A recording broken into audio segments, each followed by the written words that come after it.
ia oile tupu, vi ia oile tupu.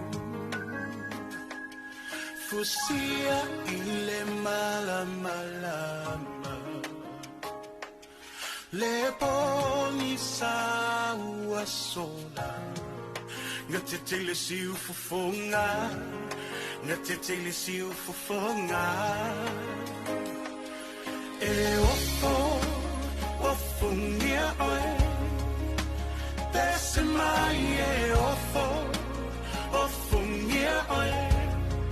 E loa mai e ofo ngia oe.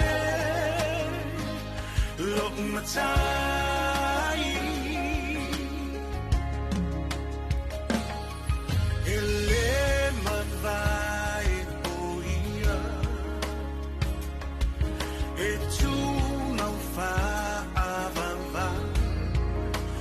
Maile amatanga, e oile ngata anga. Le atua toluta sipa ia. Tama le alo le ngata. Leona mata utia, le mamuena fasia. E ofo ngia oe.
Satu si ai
teu whaamatano fie I roa fio ana Na te toi teu whaamatano fie I roa fio ana Pa o mata I tusi Sa tusi ai Ua tau leo la ola Wa mo mali e atu No wali e Olo usi ufofonga Wa leo la le peni Olo uanganga Wa ole la ngona Wa leo la le peni Olo uanganga Wa ole la ngona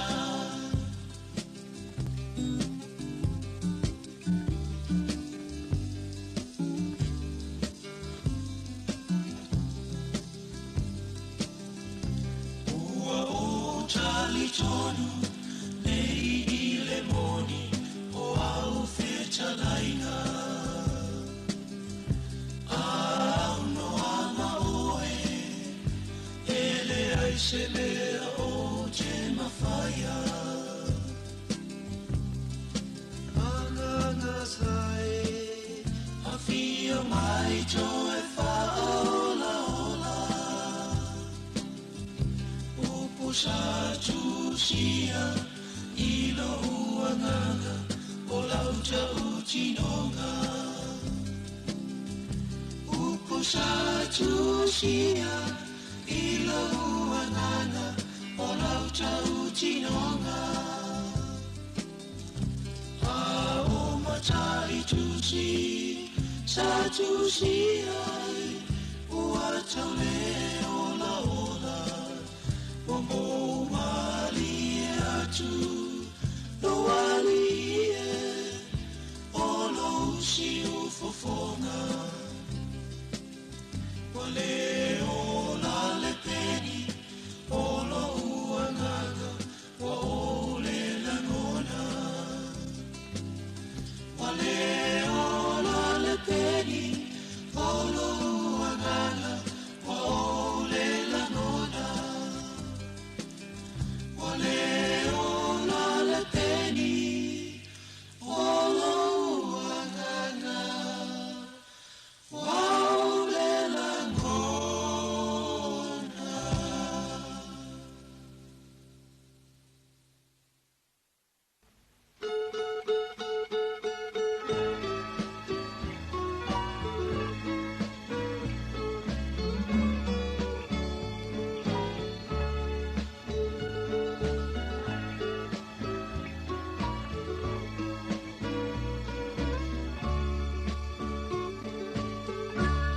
Yesu o te tatalo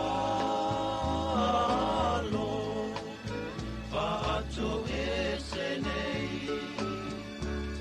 Awa ua mautinoa O aku Sanga masesei O leo o te langona O lapu whahata Au haa Ai o te fiata O le paia O lo suafa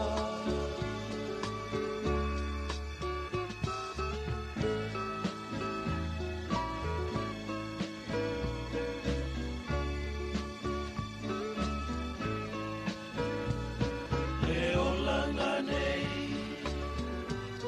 Le fili mana mai lei Mo whainga uma whawhela mei Sanga lole tala lelei O whainga mawinga Sa o whahata I tahina Sanga loni mo lawaya ita Olo o e sila sila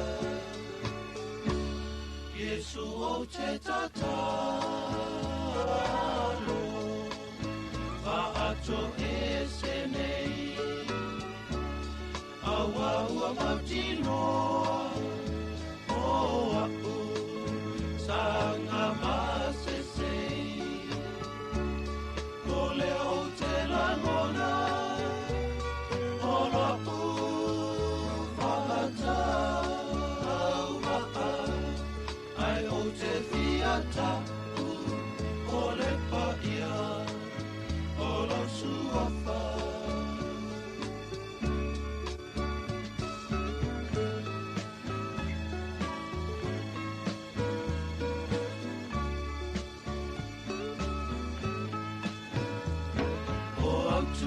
fono Sao te wina isi au loto Le filina ia faoso Malole ti Apollo Langona ile ma E tau tau anga sala Kwa o malama lama Te sila fia o mea uma Yesu o te tatalo Whaato e senei Awa ua mautinoa O au Sanga masesei Ole o te langona Ola u whahata Aua Ai o te fiata u Ole paia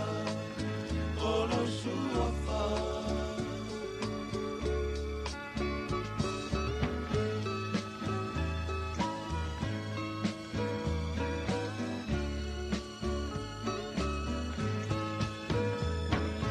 Tangi ai nei Lau tamai o te olai Ua ola ngona lo u vai vai I mea sa o vai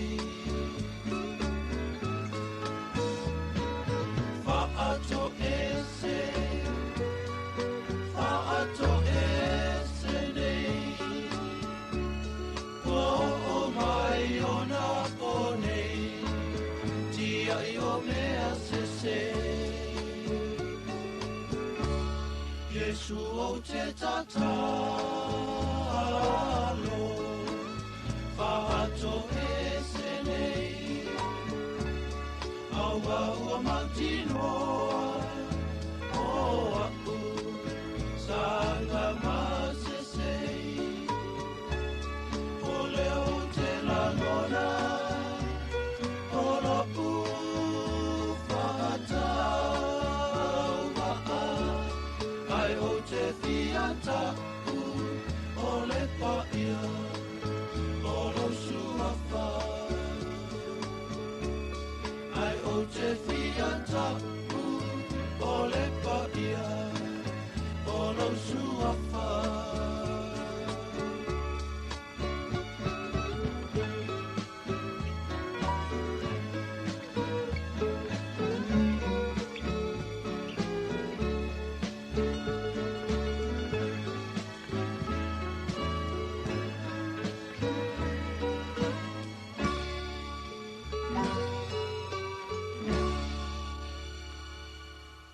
Misi nā whawewhianga o le tai ao, ia e pei o nā, ia I whoi la whepesere nā le tama o le whauula, e le maleifo mai, ma le hala whai mai o le tātua tunu,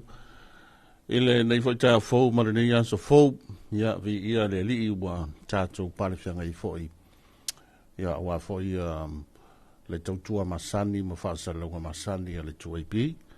ia mai lona poto o tūru nei o whaasaralaunga, I le peninsula nei murunu, ma lo le wholau manuia, ma lo fo I le soifua manuia, e lo tātou tunu, ma talo whātou le maleifo mai, ia whātalo whātou I le, ia I o lo tātou tunu nei taimi o le tai ao, ia le ngata o tā penanga, wa I le ulu whale ai maru malu, ia po nisi fo I o maru malu tā puai, a wa I le taulanga ose pe o le masani ai, whaiva o le ainga sāre vi, ia whaiva fōi o le awas tāulanga I disi o whata whai taulanga. Ia ewa pia fōi le te talo le leo alo tātou o tunu I maota malawa, I na ua tātou tau whai au lia whatasi mai, I leo nanga le lei, ia le nei tai o fōu, ma le tai o nei o le stofi. La salwali ma le nei o le masina o si tema, fōi ua whengai manisi o sānu ringa, ia tau tole foi le taimi o no le tulanga o ngā ruenga ia male mamao e tau tole foi taimi a mata o ngā ruenga ia ai malo lava lu tātou tunu, la tau fo yo leo tau nu mai le taimi le tiu te mga anwenga, le sa ngā rurue mai le fia nafi, ia sau le po le po, ia tau nu mai le taimi le tai au le ngā tau malu o le malo, am tanga luenga o leo leo, ia va bea fo ia vaenga o le tinei mū, o le vaenga o fale mai, na ia li im tamai tai fo mai, le au tau soifua, ia ai va bea fo inga luenga la tau o le fisa o le vai tau,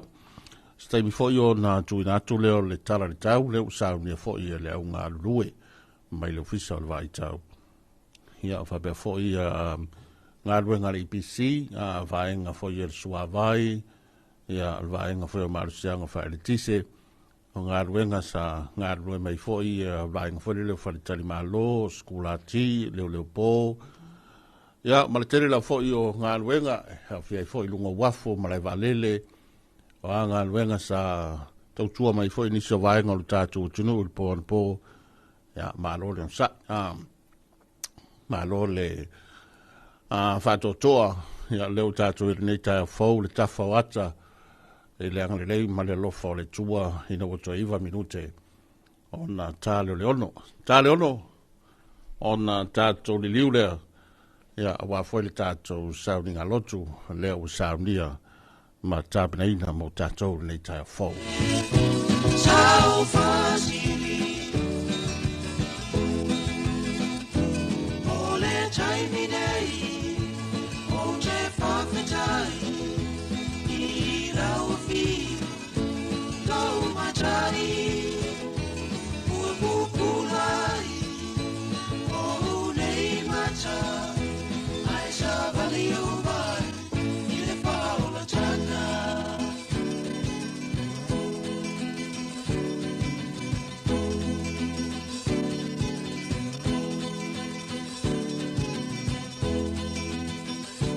Ne hua oiloa,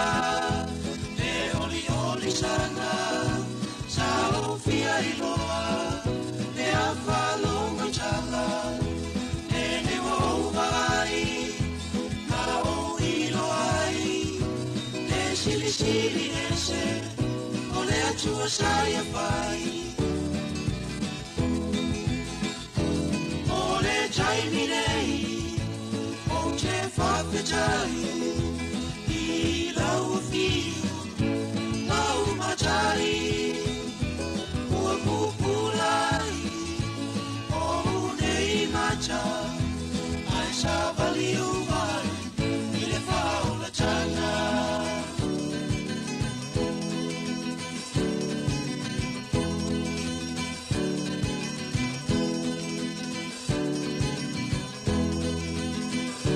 Suia le safai, ile tuilunga e savali, ia le keriso. Wow, joy to die. Olo mita,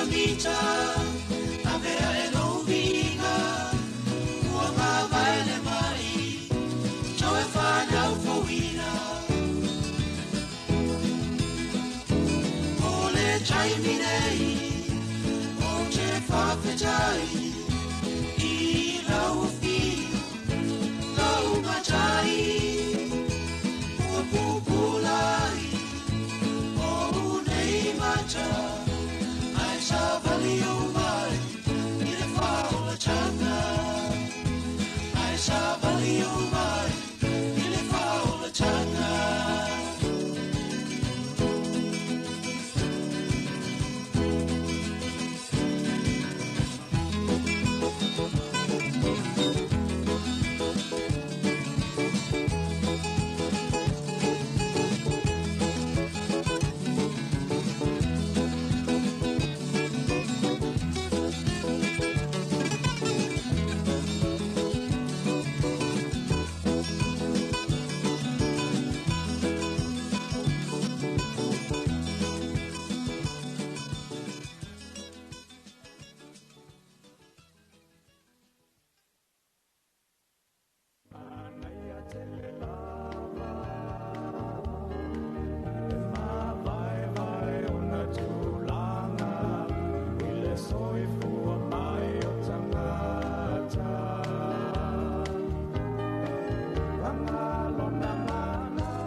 I le malei fo mai, ma le ala fai mai o lo tātou o tunu, nei tai au fau, ma le nei ansa fau.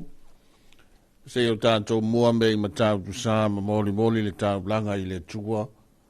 E pei o na sāunia, ma o le a taita ia i tātou e lana uauna, leo sa tāu langa i a Reverend, Father Mosese, mo e Aisau Raymond Sousa, le sunga in whawhengainga le ustaulanga i a whara mo e Sau Raymond Pifam, o le kalesia hankana i le whiwhi. Si mai alau whawhonga, ia ma le tātou tāpua inga, e le neitai au le ustaulanga i a whara mo e Sau Raymond Pifam.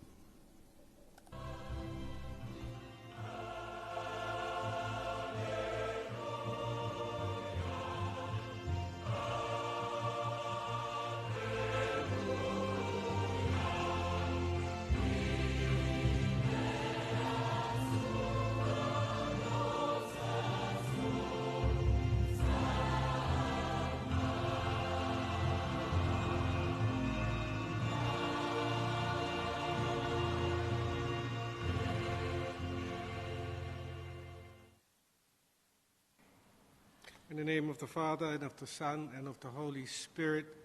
Amen. Atalo fatu sa moa ngi aso fo.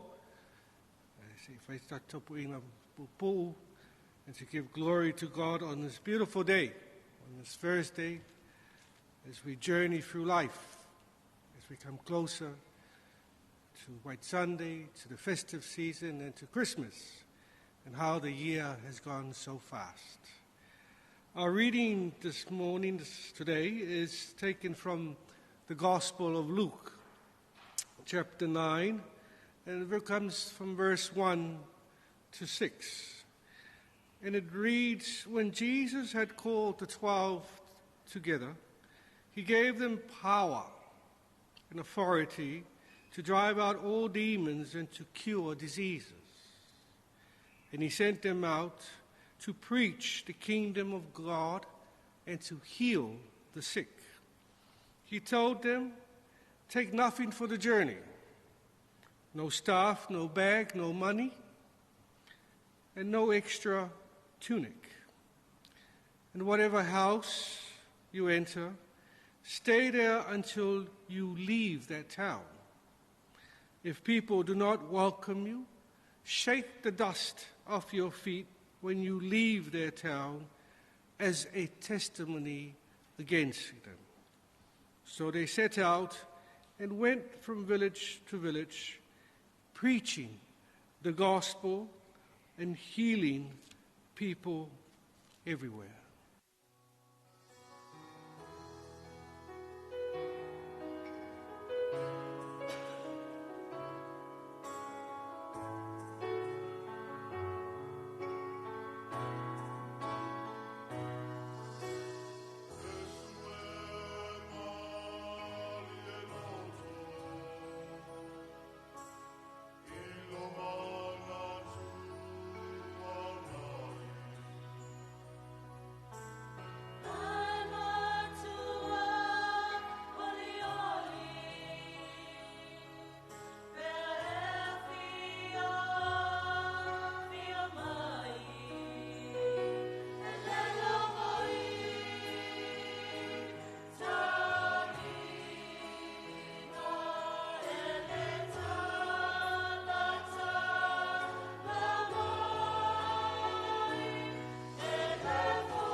Our reading this morning is when it tells us about how Jesus sent out his 12 disciples to preach about the kingdom of God and going into each house as they are welcome.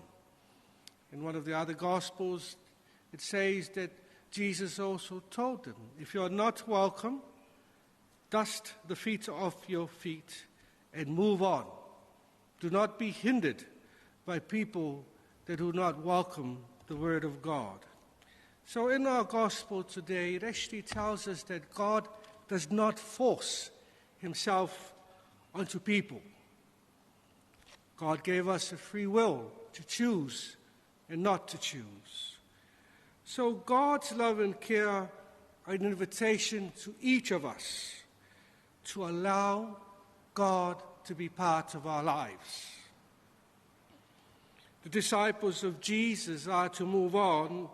if they are not welcomed. And as hostility can actually cling to the feet, of the dust of the feet, and it actually hinders further growth in proclaiming the kingdom of God. It is the same with our own personal life. So prayer invites us to let go of hostility, to let go of unbelief, to let go of anger and hurt, both from us to our neighbors and from our neighbors to ourselves. There's always a future of hope and freedom when we pray in faith and with thanksgiving. I always say that when we pray, you need to pray with faith, because faith unlocks the door into the kingdom of God. It is by faith that we are here. That is why we go to church on Sundays. It is by faith, by what the disciples saw and all those who had seen Jesus, especially when he was risen from the dead. It is that faith over 2,000 years ago that still carries the gospel of Christ to this day. Remember, God said, I am the Alpha and I am the Omega, the beginning and the end. We don't know when the end will come. Not even Jesus knows, nor the angels know. Only God knows. So the work that God gives to us and from this gospel is continue to preach the kingdom of God, to preach the word of God, to preach the good news. That is what the pulpit, the lectionary, this is where we preach from, especially from the pulpits. You are not supposed to tell off your congregation. The good news is preached about Jesus and all that he has done for us. So the good news is not only to go to church, it is to go out of the church. That is where the mission of the church begins, not inside the church. The mission begins when you walk out of the church every Sunday. That is where you start the work of God. Here is where you get encouragement. Here is when you pray. Here is when you ask for the strength to carry out the work that our Lord Jesus Christ has given to us. So let us start the day with that feeling, the good news, greeting others with a smile and say, Jesus loves you, and so do I. Let us pray. Heavenly Father, as we start this new day, may we continue to look at you, for you are the light of the world. May we continue to be nourished by your word. May we continue to seek your kingdom. May we continue to look for you so that your face may shine upon us and give us peace. This we pray in the name of Jesus Christ, our Lord and our Savior. Amen.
my feet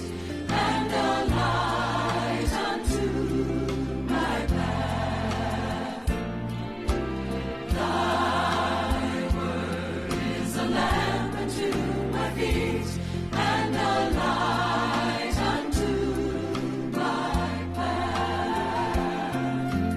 I will not forget your love for me, and yet my heart forever is wandering. Jesus, be my guide and hold me to your side, and I will love you till the end.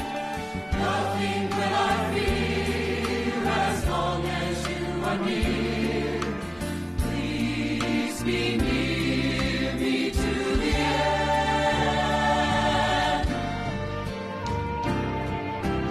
Thy word is a lamp unto my feet and a light unto my path. Thy word is a lamp unto my feet and a light unto my path. And a light unto my path. And a light unto my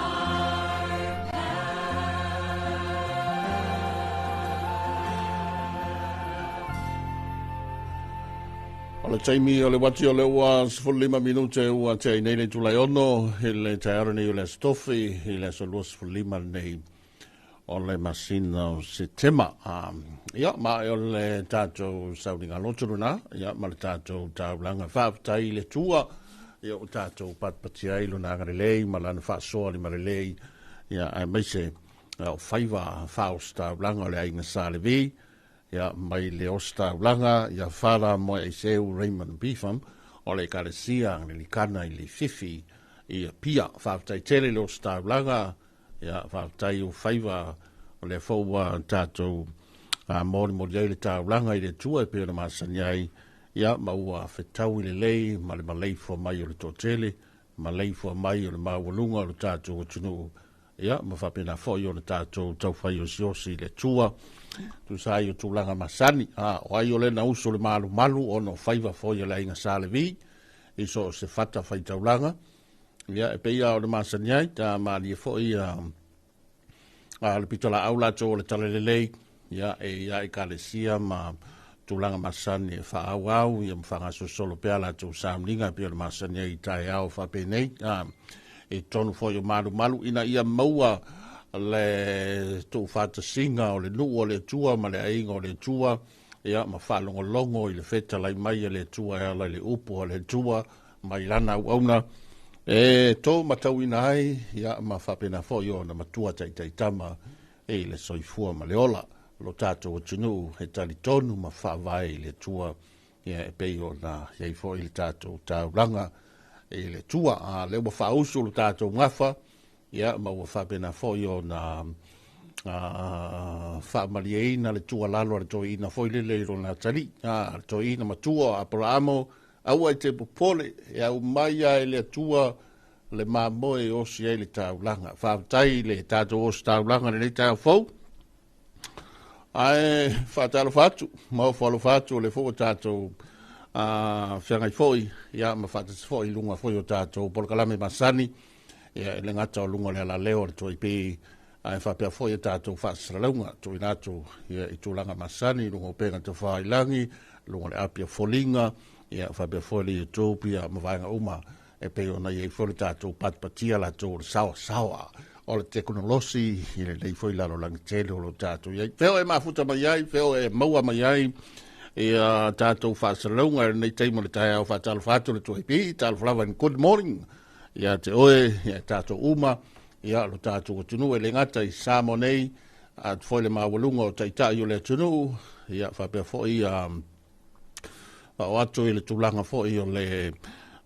tupu mai e, o lo tātou o tunu, ia whapea fwoi mai maunga te tele o i maunga iti, a maise, ia o whata whai taulanga fia, whaafenga inga tāulangi, mso se kāresia, e nei tāu whau wa umā nafi, ia po lewa tuana yatu wana nafi, alo ngā tono nei vai aso, ia walu atu foi malipong sala, tau leo te wawa iatu whafo, ia wa sa wa ma lama la tau, te lo foi, ia o staimi on tātou se e atu lea, po lea se tala mai le official vai tau. Le sa maulu na itimu la iti mai le poan po, te lo foi, ia tātou te maua se au te lenga, ia ma se ato anga o falling on le stofi, ia pe a tātou se atu i le tātou whamtalanga, ua sa mia mai le official ole vai tau. La tau uma mafuta mai lunga o penga te whailangi ma le tātou api o fallinga, ia whatalu whatu so i fua manuia, ma lol folau manuia, ma lo foi a fua i lawa maua. Io e lo tātou tunu ma inga o awhiwhia o papa au so se tawhal ke lope ma talato o Samoa e lau tau foi ia pito la au ma la tau no pia iai te nane foi ia o le tau tua i tau malele mai a tunu mamao ia au ma a inga ma lo tātou tunu. Ia ma tulanga masani o le fo tātou e te lo foi ia haso a onga ia wape folo tātou tunu e whaawau ngā ruenga e pei on e eit wha moila tau o le nei foi a stofi. Hai whatalo whatu o niso tātou pespesenga whalenganga ia awa fura nei taimel tae au.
le wala leo numero tasi Samoa. 2AB le si ufofongo Samoa. Wala au mai le vaenga le maketi. Mo sau whaala wiloa e fia whaia i se tau whaamali loto. Maua le whamama avenga. Mo oe malau bisinisi. Ua so ai Samoa, Amerika Samoa, toke lau, male lalolangi atoa. Iana la leo a mo 5 fao, fa mo iwa tasi tesi male tasi, iwa lua tesi male tasi, le tasi o fitu tesi male fa. Wala au nei loa i le telefoni. Walu whalua ono tasi fitu. Ma whaafesili mo le vaenga o whaalau wiloa. 2AB le si ufofongo Samoa. Numero tasi.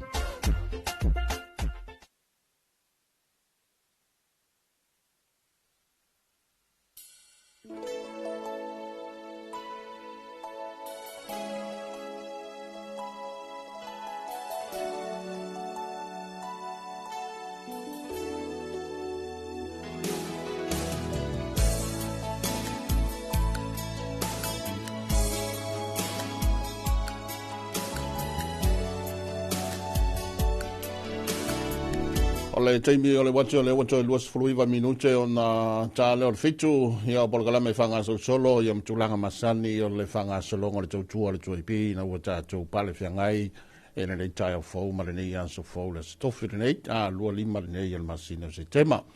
ia maua te atu fo inisi o vaenga tā ua mea nganea ma mea anoa o le tātou soifua ma le ola a meisi a o le tātou vata puia ma le langi ia e pei o le tātou patpati ai, le whaasoa, le malelei, le tua, e tawala i whaiva o le ainga sa le bi. Ia, pēr whai o le whatoa e maua mai e tātou polkalame, ia maua iei whore manatu, ia ua mai ale tatalo o le tōtele, nisi o le sa wai malu malu, ia, po nisi o sa ulinga o lai, tau wha mai a mai malu malu, o wha whore pitola au la tō le ainga sa le bi. Ia, ma pēr whore tātou talo masani le tua i maota malawa, ina ua tātou maua le nei aso fau, mo whao popo le malosi, ia ua momoli mai fo i le whainga malanga Samoa e le pupula mai o fonga le nei tai au mātango fie e le vavai atu i whafo. E wha malo atu, o taurunga atu fo inisi o pespesenga whale nganga, manisi o veinga o le tua, ia mai le whepesene na whangatongo i Amerika Samoa tātou sanga ai a Yuli e pea e le tūlanga le feta lai mai o le tua, ia ai ale tātou whāno no ngā manu, ma le tātou tui pēr le langi, e na ia manuia Samoa, ia mai whaamanuianga, ia maise o le whātasi mai o le tātou tua. E ngātou tāpenanga o le nei taimi, ai maise, ia o lava singa, o le nei aso atoa. Samoa nei, mātunu i whafo, ia whātala whātu. O le tātou li poto le talo le tau, leo te whawai ati ai, ia le whaua, telefona wa pu e to tele lunga foi o penga to fa ilangi le tato tala tamai mai le official vai tau o lo o ta vai le official vai tau se i kau va vai atu o le so la vai o wingo tau ha o savile fe lo le malo se le tua loa o lo o fiti ai Samoa ia peita yo se vai o fita inga o savile matimunga o lo anga i mania mai lea i mātū i lunga le tunu o whatasia i au matimu e a whi ai Samoa i nisi o taimi. Mo le so i vanga umo le tunu e te ulu wa vasolo aina i timu mai ma mawha i mapu i nisi o vaenga whawe foi i nai wila ma whai tili. O le asa whaleile tai au le te ulu wa vasolo i timu ma le sto na i walo i alo fisa vai tau le a matele ina le leire tau le sto na i wangana i nai timu o Savili. O le tūlanga o au te tere nai fōlinga, ia lewa pu e lo pisa le vai tau, ia la tau fo iha masini vai ma mao, ma vasini fo iha la tamaita. A bai nei masisi o kako e in masini, ngā pawai o kama i masini, ngā le pisa le vai tau, la tau te iloa i, la tau te iloa i talatu. Ia e la tau te iloa i fo le tau, le sukonga i lele i o le stona ia lewa, tu ira mai tau tae au, ma le stona i, hanga ia tu whai ungol neva ia so. Ia wha malo le official vai tau wa tasiri nei vai ngā lo tātou tinu, ia ma le tātou malo le tūtino le nei o le official vai tau e ngā lulu e pēa luas fulfai tu lai na ia tuli mata ia winga fe susu ia i ma folinga fe susu ia i le tau i le taimi wha malo atu le bulenga ia le tanga ruenga i meise foi o le tātou official o le vai tau. le voi e tala le tātou telefoni, ia wa fole tātou whātalo whamasani, le amanoa le tātou telefoni e pia le masani ai, ia i lato umai mawhani o na mafuta mai le tātou polkalame, ia whātalo whātu, maofo le whātu, e le nei teimi telo fo bausu mai le wausu mai sa vai, wa le wale usu mai sa vai, usu mai le ono, ia e bako le si nei le ono, na foi la ua fe ngai fe malanga inga fe inga la tau le vao mo te lua ia fa pe foi le tatu o tunu i lunga le tele ia po le tatu o tunu i tonu a inga i maota malawa ia wala foi le tau fa sa uni o le tatu o tunu e tiu te mafaiva ia manga luenga masani ma tiu te masani e pe ona tatu tau nu mai ni a stofi ia to nei tai ao tau lunga foi leo tiu te mga wenga pe yo na ye nga wenga ma lo ma o ngal fanau ia ai fatal fatu ta to lau lange mama so fo mo wa krenga ia ya ke o le pule pa lauli ia kusaka pule ia pule ao ia ku pule le ku wa ka we de se kupe o ka pule ke lo po po ange mea pule la ma pa no so so i fua mau ia ni ma wa mi sa voi o le ko pala si vor ki mua le asa o fai kau ia i foi le se fai longa o se kimo se palolo ba la ngale ka ko kala ngol fo fai u se tema ma se fo palolo ya o le akala nga ka ko o kau le ia la le palolo o yo le ba la ngai fo le kule la ko u ma si no se tema ar kau ngei o le kau ale palolo ia ngala le la ka va va i ki mu ne ka fo mai ia o le va fa uriu ia le wa e uma rola kala kau ai pala si mai lorki Karsia ia se swing o palolo ni ka usanga me so ka ko ngai sa vai ia ngar ka fa kau ai se ka foi bala o mai sa we va kula o fu le kasi ia ma ngei ia mea o ye do ai o ka ko ai wow le ra parchao ko la se fai fare lei mai sore ka ngal palolo arita ma sei ko fa ka foi asi fa ka mal fu o ia io inge ia kama io fu ai di ma te fu ne pa fai me foi le Africa mai container foi angi ko palolo ni palolo le aku se ko wia o le ia sam e vai lai ua le tino makua voi le o ke fiua e o la ai fe e o la voi o ka pu dia ferka i ur ni kaya ai ia vai lange sa o ke topa ka palolo ko e ka ya no vema ia e malo ai le kava ia ko penga le va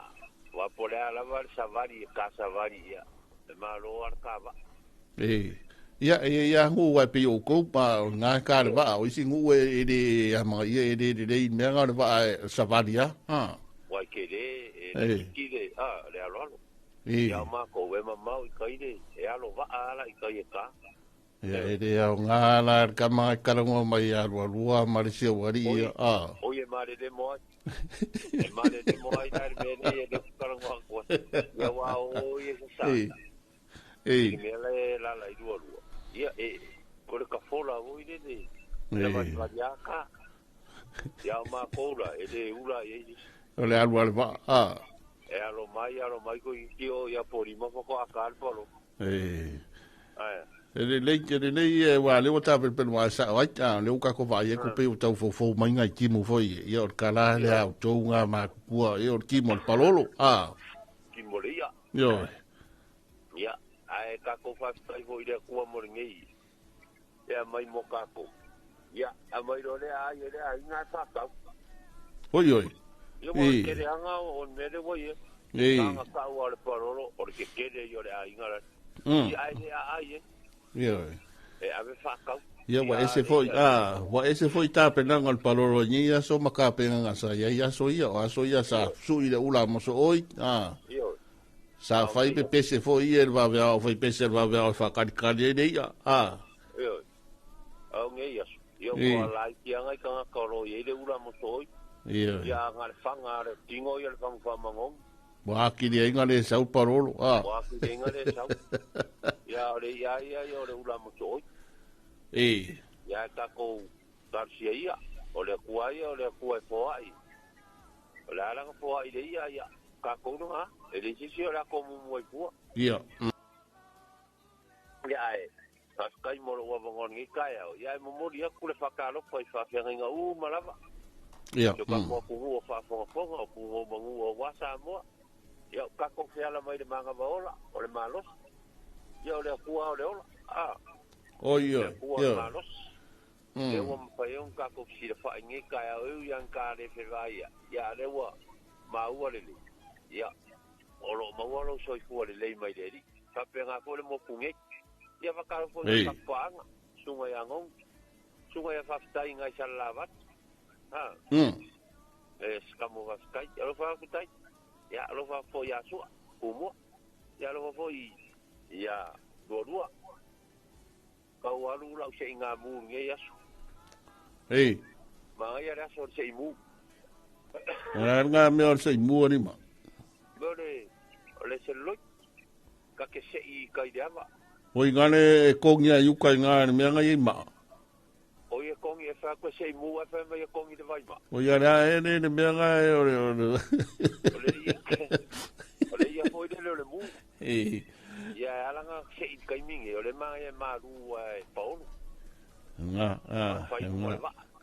ya ma wa se ya o ma ya ke ele do o ko mo lo la wi o ma ulu ai na lo man makao me ne fa idalo ma ulu ana o ka man makao e ke da se pico le ki o wa ku ngai mo ya solo le veo el carcare móvil ya bacaro venga campana ya como mau ya que mau o con ya fa se caia moro fa anga se ka ku ya bacaro foi moku sai atide ya masui mako rupe fa lele ya fa di le siwao ya lo fa ku la sunga de ngainga mal fatua ya mau mangi kaya ya lo fa ko lo mangi se fa ko ya lo fa foi so ma ko fi fa se au sa fa ma va ku mo lo ngu ni sira ya wa ya fa ko ki mal fatua lo fa ku mangi ka ko val valai pe anga ya lo fa foi ngai ka ko pa anga malava mo maro ya va pe nga foi ya sunga ya ngu ngai kang mapua e po fel me ngai e la mai ko singari ya ya lo fa foi yo ma kongu ya ko nga ya so moria mal fanga ya lo fa foi pule maluari foi pule yo ma kongu yo la vai ngai fanga ya nga le ri mu ka nga nga uma samoa na lulu o kampangi ya alo fangi le ri pui so fu mo leola ya lo fa foi ya le mo mues ya fa penga foi ka fa si o fa fongo lo sa ngi kaya o lo fa kuso ya mungia nga luenga la fenga ya alo fa tanga mala vol mo kungi sa voi ya mo wala fa ukanga sa leula lo kalenga fa so ya mo fo se manga ko o kinki nga le pe adifo ya mai di fonge ko kinki nga ele ya feedback ya Oka. Ya, sale kongi Ole siksi de me. Ya la nga fa ka pa ole ol mako ku. Yo. E fa ka fa mu nga ya si le fa ya marka mai ka ya ka mo ku ya. Nga ya ko Ole sa ngai fa mai wo fi wo su nga malanga ku fa ngol va yeso Ole wo ke ya nga fi fa mai sa ole lo ku pa ma va fa sa mako yi. Ya nga ko Wa faile o loko ma ko ka spulu nga o uma I fe au. Ma o uma le loko ma vai la safa ko ma fe au faile. Ya voi la nga la I msa ku ngase Io. Sei ka le pena no se fantasi vai. Ya. Ai lo fa pia mau ya ka fit ya ma. Wei ya ma la fa ka nga ngai kaya ya. Pa penga nga ya ida nga le yo le di. Ko pe lo ai pe nga yo wai ngo fa fo nga ya lo fa ku ma longa mo ko. Ya mangia ya sama ngai se me fa de con uma cuarpa roca nga vesia I de ai ma se vesi ma ya me uma yo ai fa le ka ko fon fa vai nga aya le la ko pingin makofat. Ya, ano pa kuya rua. Yo. Yung kausi ngo ya fidi. E baku ai rua ya fidi. O ia me ngai do ai mo me kama. Ah. Ai di mala par kama ko inga. La kausi uma fidi danga ngi ko pingi anga le dei. Ya ro pa ko mo eroso. Fautai marulonga fautai wala mai fautai foi le mauta mai ia manuia foi ia fa mo ngani ia so mai ia fautai lo fa kia mo malo ia le ia so vai ia le na sanga mai longa mai vai loi palauli ia wa foi ia tato avanoa masani o le tato telefoni ia fa pe for tato fatalo fa pe masani ai mo tele sala fai te lo foi ia ua malei fo mai leisi to tele ia wata penanga masani o ngā ruenga ta penanga masani o nei whana ua onga ia male wha mo moira tō o le tunu o leo tātou mōri mawina he nei tai o fō le stofi ma le tua tāle fitu ia on tātou se fo lea wā tala fō mai vaenga o tala fō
Whatalo fatu i ali o ainga whaletangwai, ia wapea fōi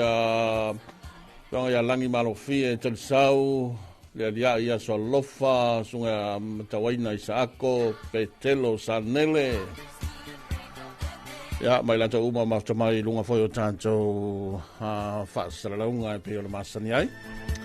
Ai, o le ua toe 5 minute hona tā leo le tulai fitu mai le tātou whawhianga le nei o le tātou liwa tulem whawhoka mai le tātou tunu i a tātou talafau.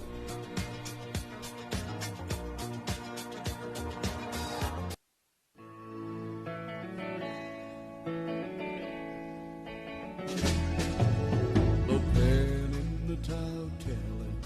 tau siema fa bele bele. Ang salay lo umana o faana nabule tele o aso si ole o malu o se lupe o lo tu de lo fa o alasi ina o tino etasi o josi say Fia mai lo fa amaoni sa e fa ona no iai te pa il fa ata au e te musua a venga yo utau au utau sana ila uvai vai si ona fonga a tuli pela ola ola momo si ona tino asili ai le lo fa atino le oli vetonga ta le arasi le panona le mafutana mafana the Cindy Lele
Tasina whaamiwhianga mai la webesena le koude na lii hina ua tātonu le tulai fitu me leo se mai alo whaafonga ia tātou talafou sa nia ma lea fonga natu e le sunga ya mai tawai na isako le vainga o talafou le tuai pi.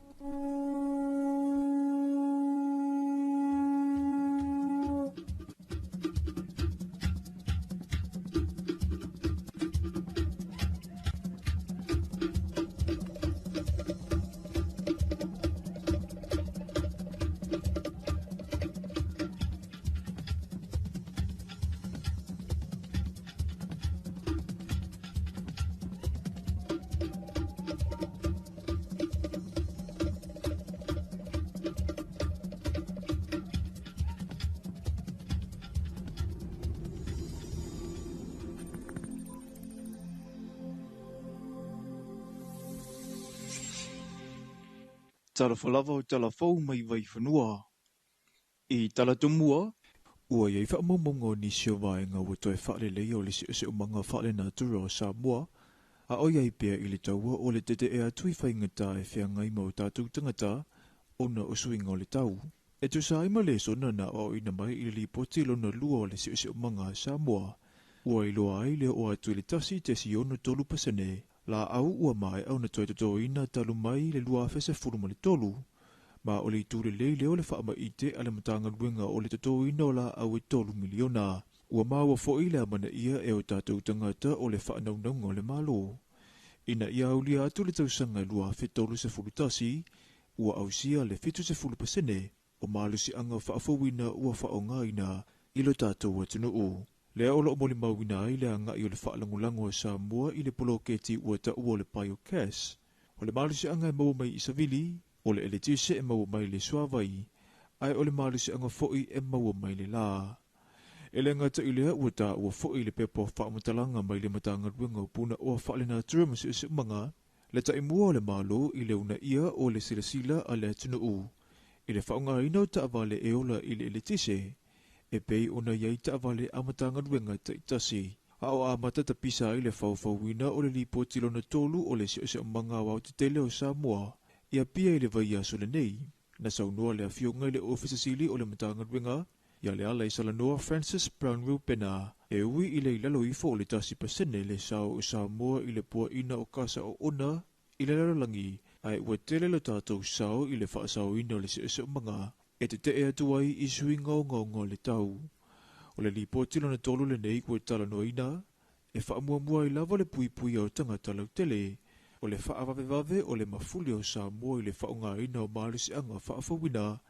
i awala o whemalanga inga, ai le ngata i leo le whaasao ina o tonga tongo i awala e mawhai o na whaia, i le tātou lava tunuu e au nua ma le whaamuemue i atunu i fafo, ai le ngata i lea o le tele o vaenga, ua aunga i aile nei ngā nuenga. I le lipoti talua i ale matanga nuenga o le soifua malolo ina i le whaamai o le whiwa o puna iwi. Na manino i lava leo o atu i le toa wheiva salau fitu se fulufaa. O e na masalomia ua maua i lea whaamai. Ewi i lea ua whaamawina lea ngai i lalo o lea whai o tangata o Samoa. Ua masalomia le maua i le ngase. Ina ua o maile lipoti lo na tolu se fulu tolu na whaamawina i le aso se fulu malevalu au kuso. E toa wheo na salau malitasi tangata na masalomia. Mai i le au whai na o le tolu se lau ono se fulu lima e na whaamaunia. Le a fia i sia mo le whiwa o puna iwi. E toa wha se fulu wha mai le mautanga te ngase o maali e toa tanu maa whili le lua i tua sivi. Ma le tolu se lau lua se fulu tasi. Na maa ua i le mautanga se ngase tele atu pua tamasese mea o le moto tua. O lona winga. O lea lava ua wavala mai ato taunu unga o ngā ruenga whaamamao lo o whaamalusia nei le atunu u. E peona taula mua i matanga ruenga le malo maana pa anga.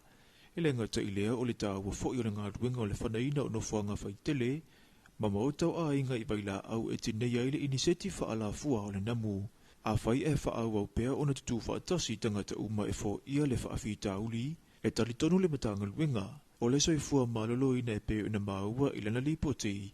E whaititia foi he o le a whaamawina le a fia. E ui lava i le a ngai lalo le numera. Ai peitai o loo iai lava tangata o loo a fia i aunga le whaamai. Ua tu umai iai ma le whautuanga le matanga ruenga. Ina ia awale no fua i pe a whai ua a mata o nalia e aunga e pei o le fulu. Ti ngā le ulu. Fiva mai sila vaunga o le fiva puna ivi. Ia wa ai vavese fo mai ma whaata ua pea whautuanga wha soifua maloloina mo le tuma malau tele. O le tai au nei e tala loa ia i le ofisa fo o le wha malua wha la putuputunga tu ma o tipo o le sangol i vai tele. O le nei wha mue o se miti ua lewa o nei ai i le nei ofisa. Talu o le tele o na polo keti ua whaata mo e efesoso ni ai o tātou tangata. O le tele o na polo keti o a unga mo le tūtau taita inga le lei o wha la putuputunga. O lo ona ia le ia te tau mawano tutusa, o le amua atu se whapopunga i le tātou li poti i le TV vai le puana nei le tūlai valu, i tawalu manga o le whamue i le aso. Talafona mole nei vai ngole aso manu e telefo fuanga o whianga i male atunu u.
Say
Nai va ve fianga o tai au mai la besere na le penina o te fau.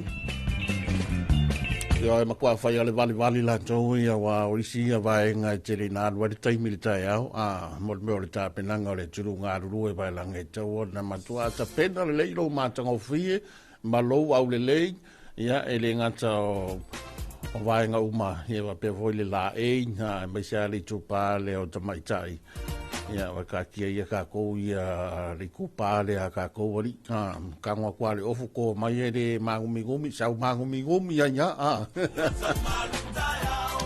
mai telefou pe na fafonga i sunga mai tawina sa ko le vai ngau telefou ia e to el watu tatu telefou be atale valu le tai nei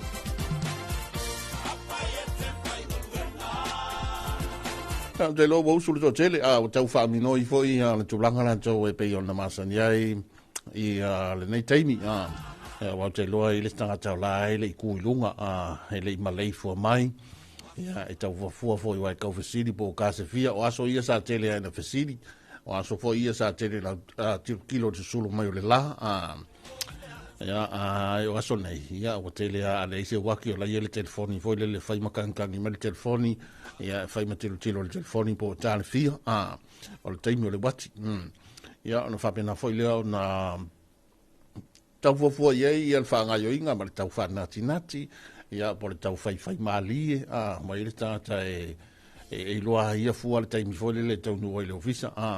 fai por tau iva ia ale la tamai nei le tau langa ia o taimi o la mo le ia nga ka e de se ona ita tau foi nga ia tu ai no ma fio nga tua ai a matara ka manga karval ia le wote al fitu ia lo winga tau na tau fa nati la titi e fu nga ia mta pe nga ma sani le totele me se la tole na usu mai le vai sa vai te lo tau no mai malanga na mai se la fai ia oi foi la sa malanga se la fai le foto usu mai le vai usu nei ia vai fa pena lava ia lo tatu tunu ia lava ia fa moenga ia foi nisi o fa lava e toi fo ia toilet tunu i sa vai le fo kwa makar vai aso ia toi usu mai sa vai ia fa bena lava ona ia fa mo to tele le lunga le tele me se la mai tono le tau blanga ia fa be fo io na ia nei fa na wa onga fa tal fatu i fa na wa onga le ia twafa so nga foi le sa sala si ia po la to uma su ngana le fa me fa ngata tai au to ngor pilio fa na we tongi uma na tal to ofisa au tu i malifa le ofisa onga eta wo tele na vala ia mo dato matua mission na fa na onga ia wa le ma wa ale tongi el pilio o le tali i po le fina i po lo walo foi ia o le fa ilongo fasili foi le mo results i le amatanga o te so fo o so enga nei o sa sala si ia la ma ua e fanga te tai au ia le tongi no pili fa i o le matua e le tongi el pilio lo walo e tau na so em te pena mo so enga le sa sala si ia o le na tati atu o tafa fa i fa so am fa i o fuanga le fai unga foi o le vasne le fai sai dinga selenia le aunga te mai te sa mai te pule asista Marcela ma le lato au va fai a onga le onga te mai te sa i fe savalalo o lanto sai dinga seleni le e fofua e toi fausi ai fale a onga o le tatu a onga le te mai te sa i savalalo talo tasile fale a onga wa leva ai tasi fo io vai ngai masani o na fia ngo fie ia pe alolo wale tau pala siti munga sau ta fenga ia telea ina vi fie fo i vai ngai ia maule lalo tau langa ai ila lea onga lea sangata malia i savalalo lela ila tu fa moena la tu sai dinga seleni fa tangi sia fo ia so soani o tatu tunu ai maisi matua mainga fa tonga fo io matua ta mai tai ma teine tuai sa o tawina ele ia pena mata tu fo i la to fainga malanga fale a onga ele a onga te mai te sai sa valalo la to fa moena le maua all fa unga vers nei fa ila to sai dinga seleni ia e tau e fo fa moela to tu fa te siai ia ni tupe maua ia e tau fa sia se la to fale a onga fa sa valalo usu mai o le atulu fa mani lo sa maua sa wi puti Pese atu lau pese le ava. Morning star,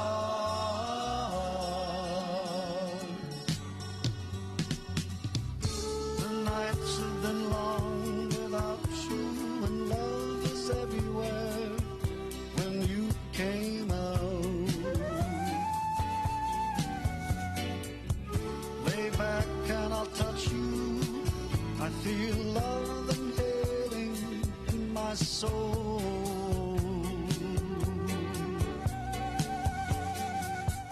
Just a moment and I'll play it back to set you up on a ride, ride, ride to the morning star.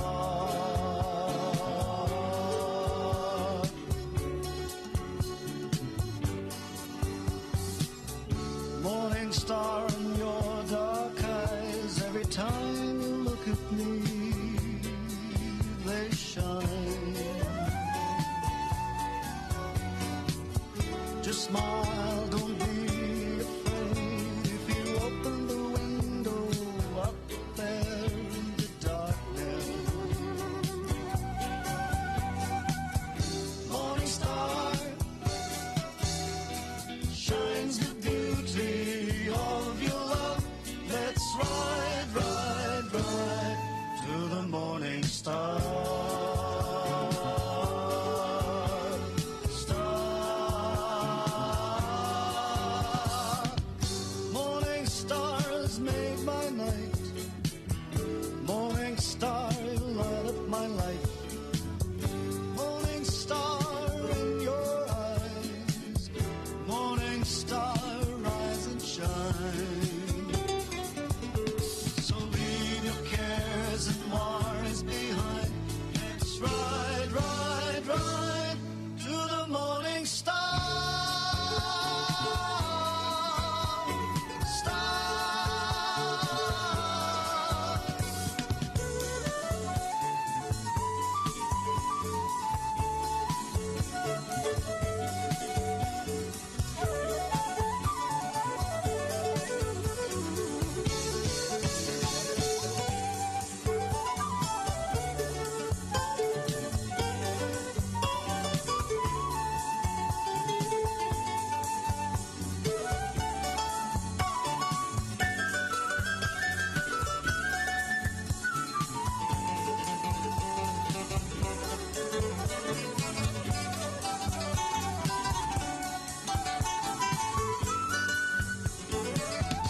Morning stars made my night.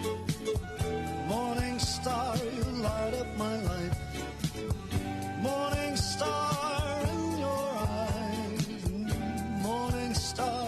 rise and shine. So leave your cares and worries behind. Let's ride, ride, ride to the morning star.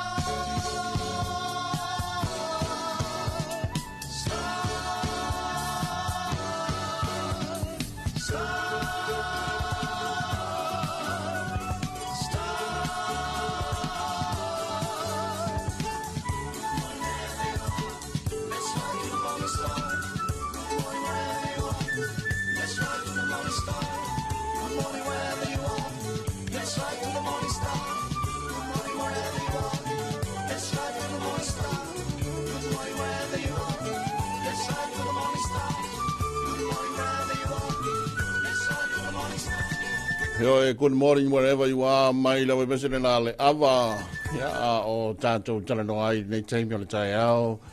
Ya ma tātou talanoa ka masani. Hat foi le piti le tinu le malu tai au. Hai whapea foi le tau amitanga o tiu te mga anuenga. Le whenga soloa i ma le whitalo loa i. Ia whapea foi la tau lafuto ai maleifo mai nei teimi.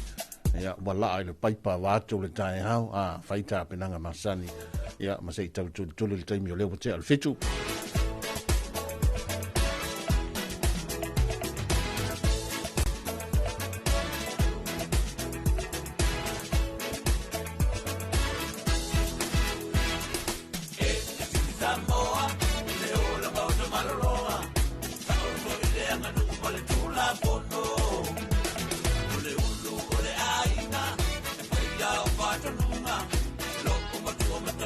Follow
Whawewhianga o tai au mpes masenga mai le tofa ya suao Felice Mikaele ioe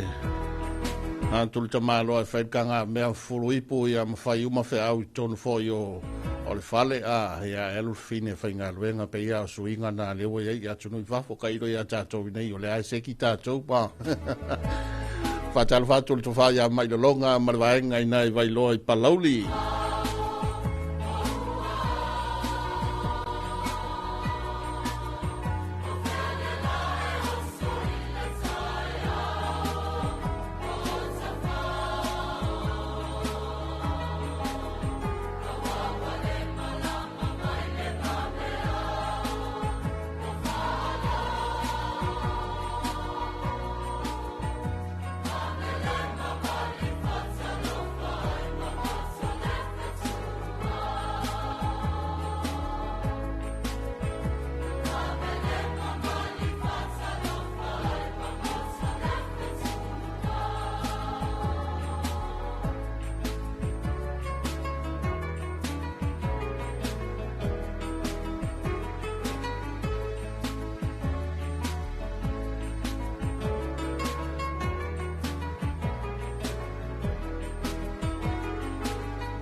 Tasi nā whawewhianga le tai ao, ia mai lea we mesere nā tama mateine o le kolisi leo le fifi. Ia po nisi fo ina o tauina le kolisi nei o le fifi mani whai pia.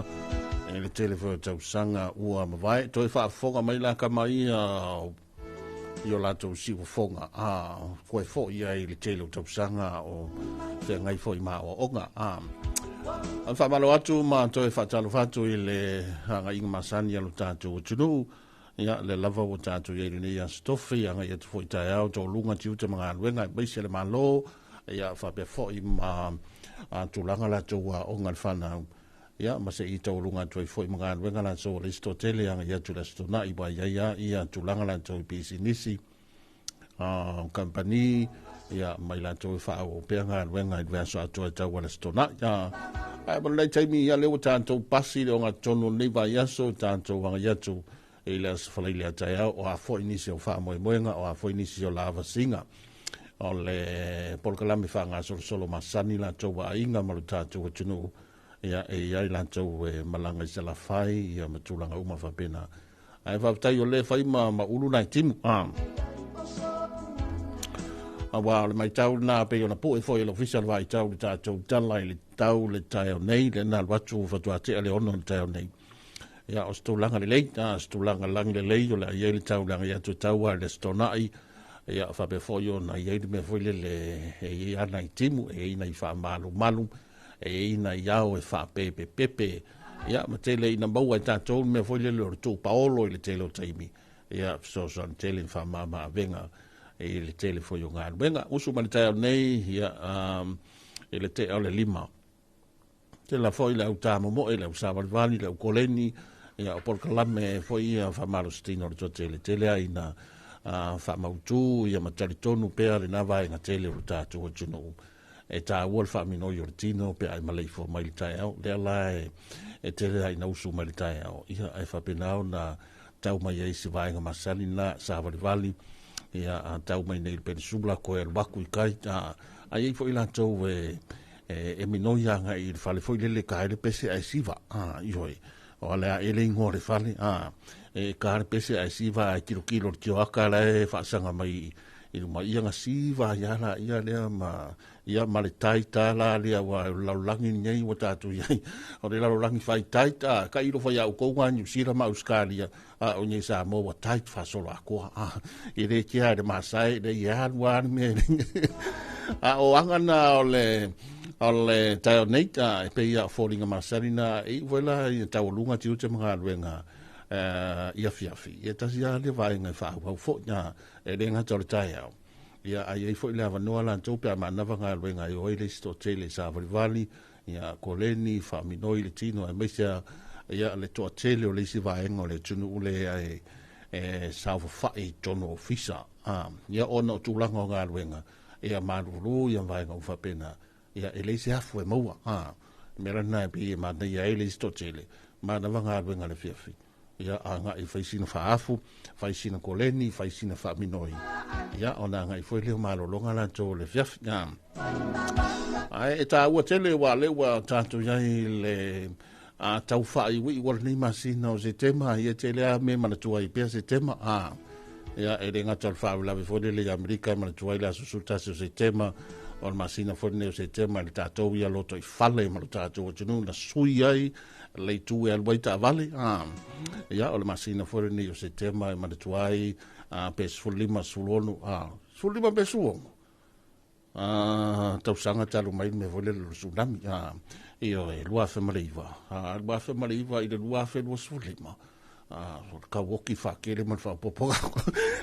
ele le waku ya mau i le o tau mai salu kong ia se fa sa peaceful lima tau sanga talu mai lua fe maliva talu fa salu to so fo mawia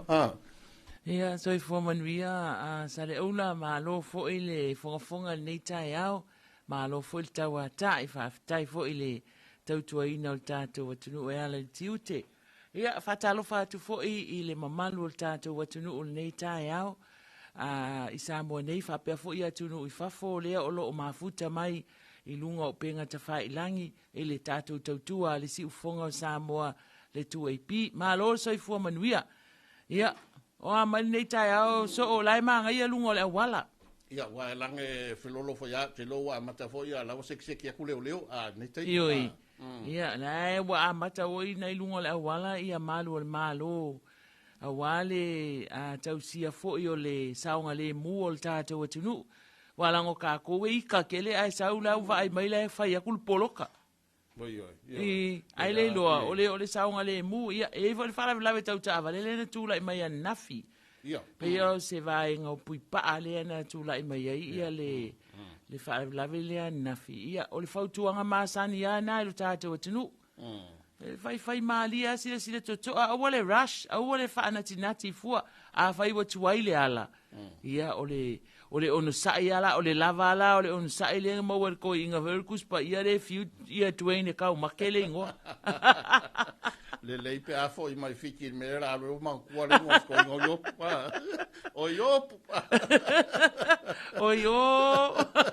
ai o to mai normal ska mai kiki o yonga ole sa o ngale i pui pa e le kasi sfa bravo tu ko e mauta ioi se ta ngai sa o ko apole a fo se fa fasili le o sa karo fa no io so i fu manguia ma un ia sa ro mai ia langi mama i lua fiong mama lu ngai kai au oi malo e wa kau makenga ka ko foi su fo ra inga ka ulang palong ko la wali le malo siu fo ngor ka usala mo ko ai wa umang faisanga malu kaya o sa balwali aku ai ia mamori ako ngano fa anga ya o ilang malu kaya nga nga faide ilmakik ya i porque ko fa kalo fa masangina vai nga yo ka ko pa anga mo ko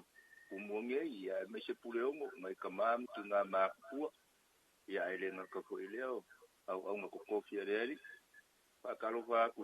ka yo malo yo nga kulanga wa wurung ya walo mo fa nga ya o nga mga web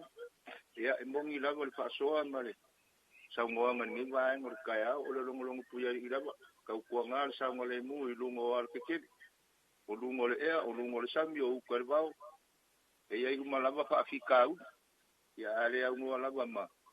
au la ya yo le ya ele mal puya lo ko so fu mo so ma ko wol ya ile kele se fa mkalanga la ole ke e ku nga go e ka fai mu mai mo li kama e ke foi o ke ngia ka ika la fa fonga sa mo ma la lang ya ko ya mo ole lu o fa mo ole ko mai e pa so ai i dungo so ka ko ala leo ya ba me su su mo le la mo la va le ka mo u mai kim ya e pule la va le ya ya no como com palong longo ku mi ka ya o mai nu lo mot pa ko sing ko ma wa palong longo ku vo ka uri a ko fo le malo si la ko ya le ala bu malo lo ni ya so ya mam palong longo ku la va yo ka ko ko la me ya alo fo ke le ku la va mo ka ko va mo fa fa yo ku ai pi te ai se kai me ka un ko ngi sui a fa ku le ya ya ile ang le yo le ku ya manguer ni ya so Malo le fonga a malo ia ole upule fai mai ai fa longo tu lavai ele a tol malo si ele le ia le malo lo le a lava le malo lo ia alu fangi ele tu ne yaso to fa fo ile malo si a wati ute ma to fi fo yo fenga ia tonu a inga manu ia fa tai fo vala au mai ko kiki ngai fo ila ni so aftai ia so po ia tai maro fe pe ia so foi ia o que foi lá fa so fi mai foi lá lua ma ko foi lá lua e ala poa ia u lol makau ia nga lu la ia fe me ia ka o ko nga kai fale ia ai fiu a inga fa akali fa ko asa ule fa ivanga nga ngai ioi e pe ia tato telefoni ia wa foi tato fa talofa masani talofa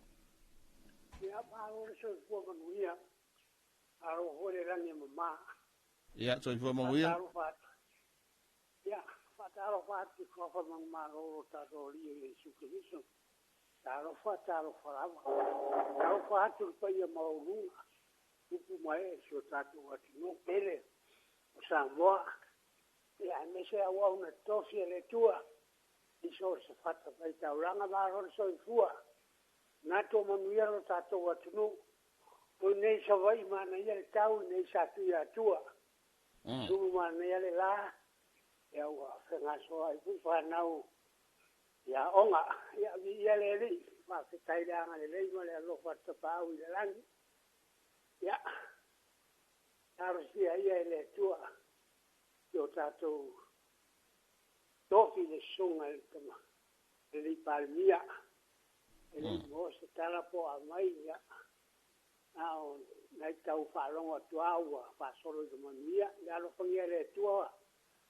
le iai, sa vinga tong fiti anga leita pa una rangi na pa maronga bole tomao atunu mawole malosi foi mai ya wa tiu te mafaiva o te au manga ruanga o walawi na ile tua alo fatu mo Samoa umba pa te tai mole avanoa so ifua mama au mai manuia foi nei aso ma malolonga ma fuafuanga le afianga yai manuia foi na ruanga so ifua aftai malo ya tasina tatou lau ya il tasu toma mai na rifanga sa tu ya tu is la fai ya pico le au kop ya ya ai fatalo fatu foi I company ma pisinisi faso ola e mafuta mai se tatou pa anga fatalo fatu ile a pulinga ma le au whainga nuenga le company le supermarket a Maui sa le ufi ia ele ngata fo ilea ia o le matanga luenga o soifua maloloina nisi o tātou pa anga o langolango sua ia tātou Paul Kalame lo awinatu fatalo fatu I le Western Union Fexco company ia whapea fo ia le ia all tau pito nuu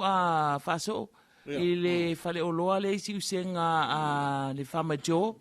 ia le whapea mai o tele lava waso mafuta mai ai le tautua le nei, whatalo fatu malo le tautua malo le ala usu nei tai au, ia le ngata foi le ia o company a Frankie foi, ia ila ala o Frankie mafuta mai foi I nei le tautua le nei le siu fonga o Samoa. Malo lava, whatalo fatu foi a Amerika Samoa le lato waso lulu le nei, wa le o tato was tofi ala waso lulu lato, malo le soifua nei tai au, e meisi o tātou uso I to e lau. Lai mafuta mai ia talo fani. Lewa ke lele o koe so tai tātou ma tātou woma pa angai o I to ke lau. Ia ai manatu o nae manuia o tou te alofa te atua. I o I nukunonu whakaofo ma atafu. Whaalongolongo atu o nei o le asole nei o nei le aso whaaso o tatala loa ia ile officer fo le whalapoptonga le a le Sanko o I vaitele ia tasi fo ile whalapoptonga o whai fo isi loa o lana ia au nanga ma le tautua le tātou atunu ia ala le tele fo I o fesosoani e tu umailo na tau au fesosoani ai I lo tātou atunu I nisi o whalapoptonga ma mtanga luenga fo ia ma whaalapo tonga fo inu mafio anga I to tono le tātou atunu I mo meo poloketi. Ia le lai tatala I le asolo lātou ofisa fou. Ia manaia si ati nae. Manaia le tele o vaenga ia wape le fo sa tu fatsia ia ma fo ina fo tātou tal fou tal nei. O inga ia te whafonga mai le tātou atunu e tātou tal fou tal valu. Ia o nisi na vaenga le sa ngā rurua ia le vaenga o tal fou mōr si le fia. Ia fo ia le tele la toni so ngā ruenga le malo le ai whanga solo le whanga solo ngā ruenga le mautafono ia e le o le whalefono ini sa vaenga o saro luma o fafo o mautafono ia o lo whaini so ngā ruenga fo ia whare le ia meise le official fono o official le whaila utusi o le fono I tāpu vai tasi e ngā ruenga le official fono ia o la fo ia o maanga ia fo ia luanga I dunga kako makiki le sa valalo tasi le o vaenga o lai tulu mata ia le totele meise na I whai pisi nisi ia o lai whanga solonga luenga o le maketi sa valalo ia ai o le ngā luenga o le ofisa o le fono o le ofisa I le o le mauta fono o le ofisa lai whanga solo lato whale fau ia o lo alu solonga mali e lava le ngā luenga le nei taimi o le tausanga. Ia, o le na, te lea nisi o vaenga pei o na mori mawina le nei taimi, fia manatu a usurto, te le mau, la se e sina whawhianga la titi. Ia. Ia, o na toi whawawai leo tātou Borgalame, mtalanoanga e pei o na ele tau tua le toi pi.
Vianga le tai au mai le sunga lo keni e vile yo e tai tō loina ma taina le tātou o tunu ia malu tātou whamoimoe o le fōa ta ape le tunu ia o le fōa mata ia whaangai o inga masani mori whanau ia onga tā wateli ia whape wholu tātou o tunu tā pena wa fōi ngā ruenga tui fōi e ni ia so fōu ia malu nei tai o fōu tātou tau nuu e imsalo leo tātou wanga e na ia so Muli o nei masina la tau se tema ia mareneiva ia so fa sola foi na ia so 12 so fo ia ma fa tau muava foi lo tanto sa ele nga ia to ile masina la tau ki topa fa pe nei ka sa ke nei mau yo lai tau te vese ta pena fo no foi le choko le vesi le tātou tā penanga ma le talinga malo ele ngata o le malo ai fa pe fo ile atu nu a to a wa talinga malo sa mo ile te wina wa fio anga ona ole fono ta wa telelia ona ole sa fio mai ile tupo pertania male masiofo ia ile tato fono tanga e mai se o ta o malo sa tato tali malo ai ile na tau sanga le la a tau sanga io e se le vave o le alu o aso ali I faso vave tele le alu aso e tu ai le tato ngai oi ai vave le alu aso ai o le foi ua la a tau sanga talu ona tu la mai la le fara la foi le na ngoto ai le va avo ile o le mana wanui a New Zealand o nga sami por nga tai fale o safata ia le ai o mai ai te minei o lo o fa pe la vona ia le na ta inga vo ile o le wow ta fito ala ele fio anga nga tai o ta fito ala nei ia o la wa umana na faile nga luenga ia peita ia ni o lai ia lava la tu no ta inga va pe ia ave ese uma ia meo o toenga fo ia o le va ala ia I lalo le ngata I fale ia le la ato fo ile tau sanga talo tu la I mai le fala lave wa taimi tonu wale o le jokam le na tu la I mai le na ngoto ane ai le va ale o ngata I fale o safata ia o nai va enga ia toi manatua pe o nai ia tato pokala before ia o ana fele so toi manatua ai me na tupu le tau sanga o tu ana Yo, tau wha iwi wale ni masi o se tema. Yo e la tato anga ia tu ia o ki topa. Ma ua fo itala le tūlanga o ia le. Ia wa pe o tato vesi atu ali palo. Tama le mana tua ile me o le wha mai. Ile o le fiva o pona iwi tanki fiva. Ale sa ule lipo ti al fale mai. Ia o le ua wha solo ina pa u. Ia lo le whai numera. O lo na winga la. Ia o le tali leo mo le tutu wha atasi o tato watunu e tā pena ia nu mafio anga ia o maota malawa voile ave ese ia vaenga ia tau tu fua ile namu wai pe ole namu wale inseti le na te fe ave ia fa ma ile nei ole fiva pona ivi ia mo ia la wa mai mo e ui na wa mau so fua ona yalo fo I mafana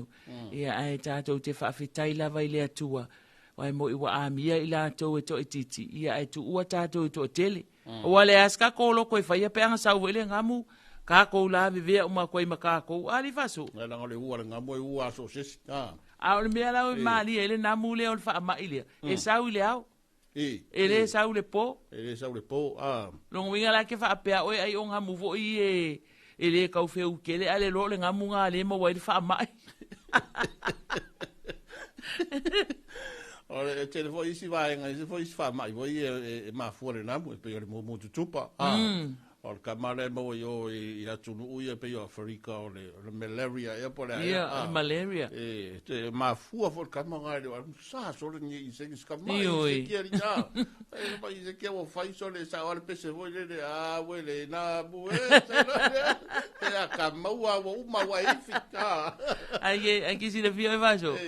o mantua la lenga mai le fautuanga I le matanga luenga soifua malolo inai e ave ese uma mo meo fala meo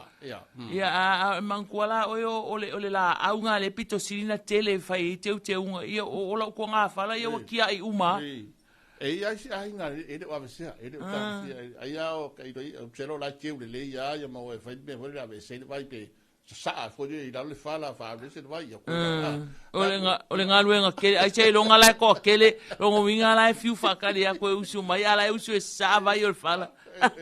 aka vai e ai si ai nga foi le la ai o no le vai li fa pe foi fala foi so le sa fa ka ku pe so le sa fa ka ia fa pe sena tala ia o vai nga le wata tu tala no ia wata u maui atular ka mane o le fiva po ngai via karusia o hi ko foi mai fa pe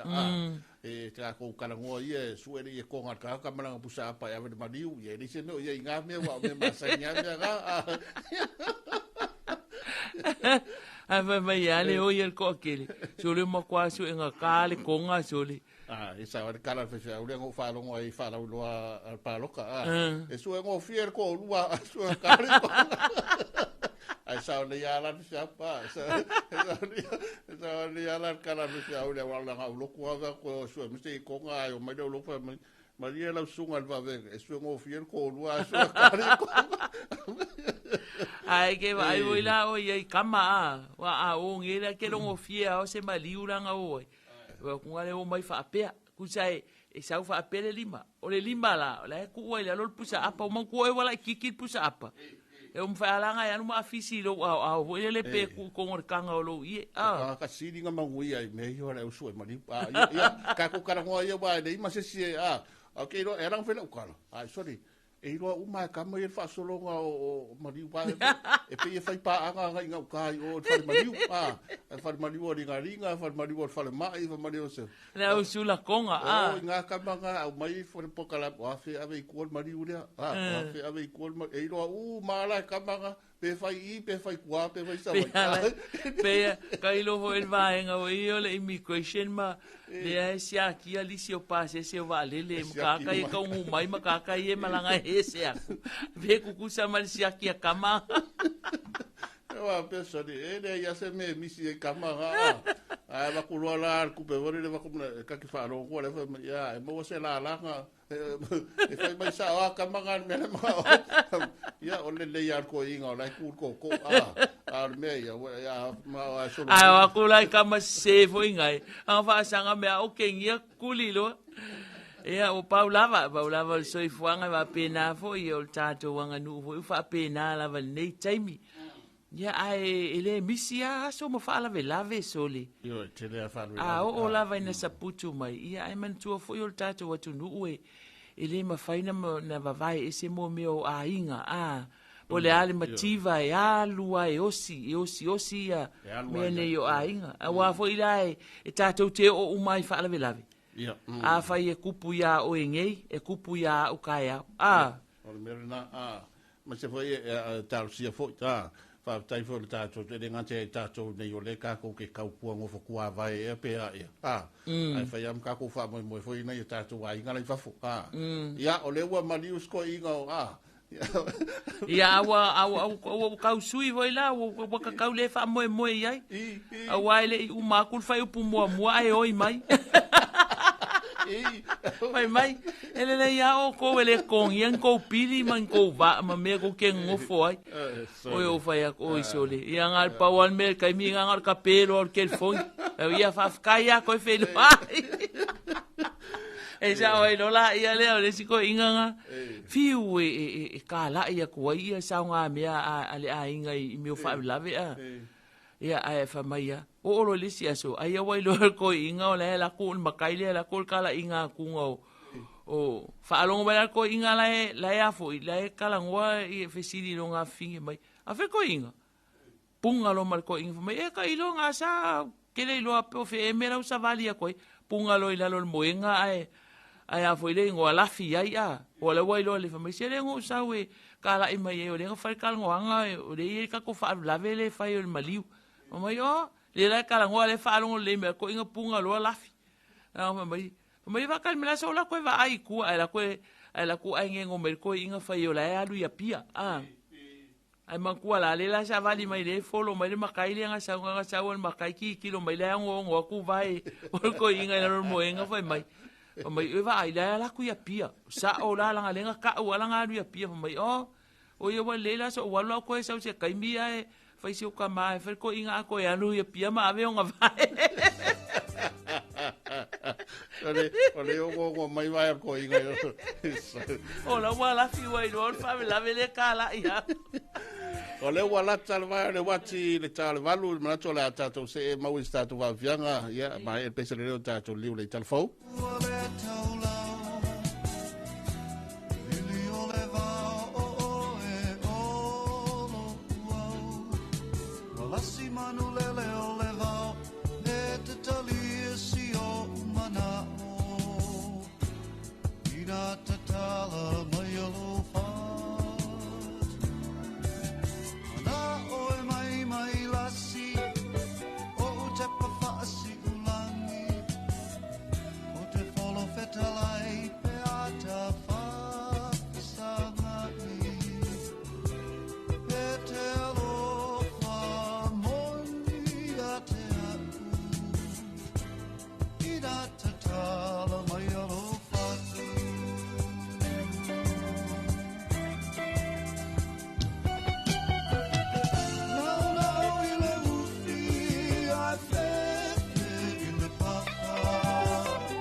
mana oe ole atoa ma e tau anga whau e tau pēr malafo atu nei e pēr mai ua ole ma whau whau ole atu umuli si o uvaka ai noi noi ana ti ai pola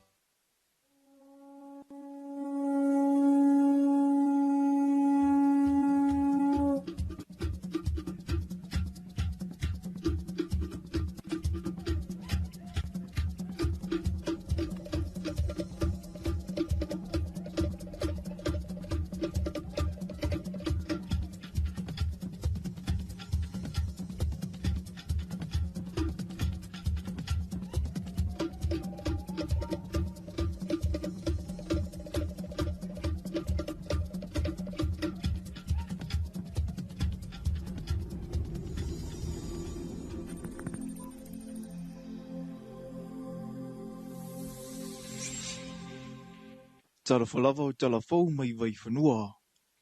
I tala tumua, ua iei whaamamongo ni sio vaenga ua toi whaare lei o le si o manga whaare na tura o Samoa, a o iei pia i le taua o le tete e atui whaingata e whea ngai mau tātou tangata o na usuinga o le tau. E tu sa ima le sona na o ina mai i li poti lona lua o le si o manga Samoa, ua i loa ai le o atui le tasi te si ono tolu pasane, la au ua mai au na toi toto ina talu mai le lua fese furuma le tolu, ma o le tūre lei leo le whaama ite ale matanga luenga o le toto ina o la au e tolu miliona. Ua maua fo i le amana ia e o tātou tangata o le whaanaunanga o le malo. Ina ia au lia atu le tausanga lua fe tolu se fulutasi, ua au sia le fitu se fulupasene, o malu si anga whaafawina ua whaonga ina ilo tātou atunu u. Lea olo mo le mauina ai le anga i o le whaalangulango a Samoa i le poloketi ua ta ua le paio cash. O le malu si anga e mau mai Isavili, o le eletise e mau mai le Suavai,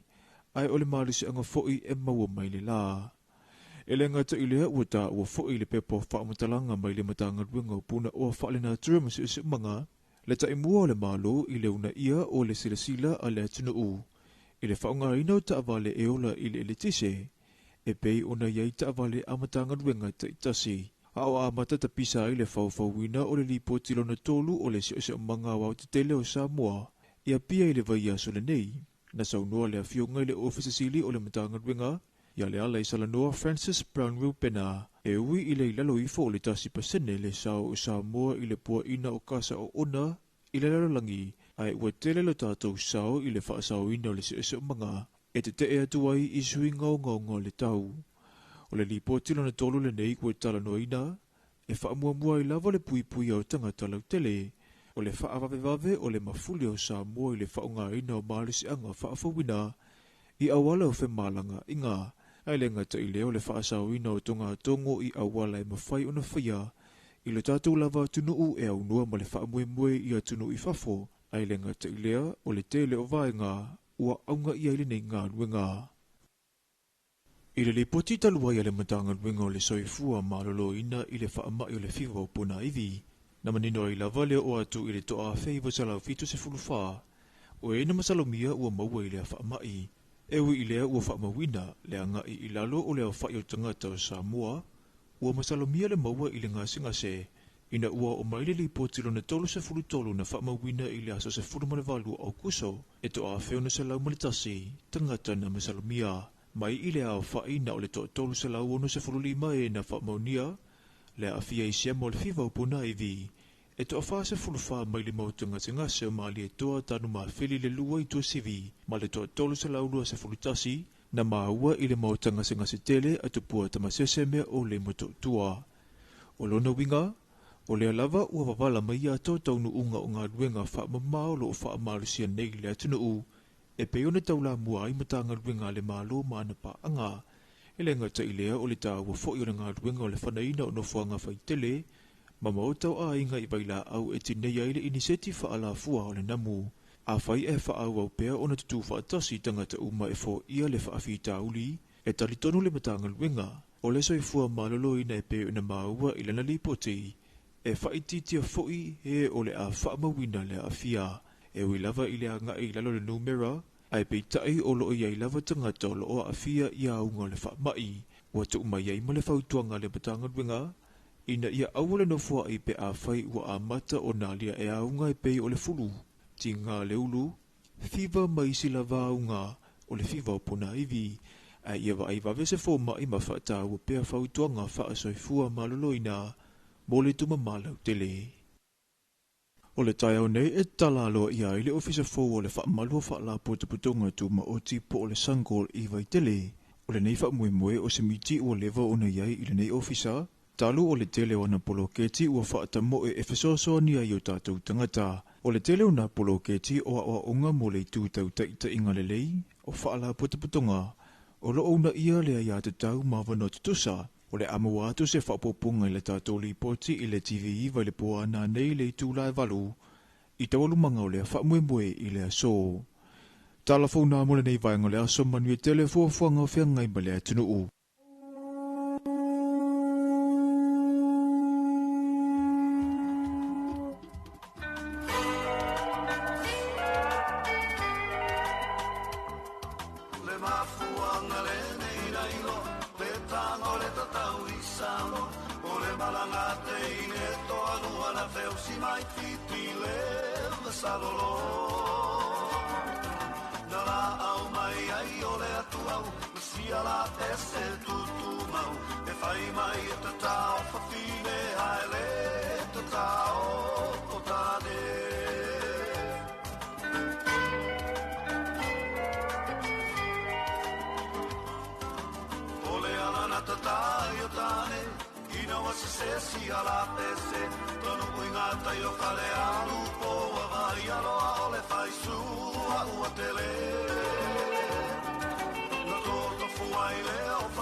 Vogana whana na Jerome Gray, ia malabesere na ni la eia le tunu.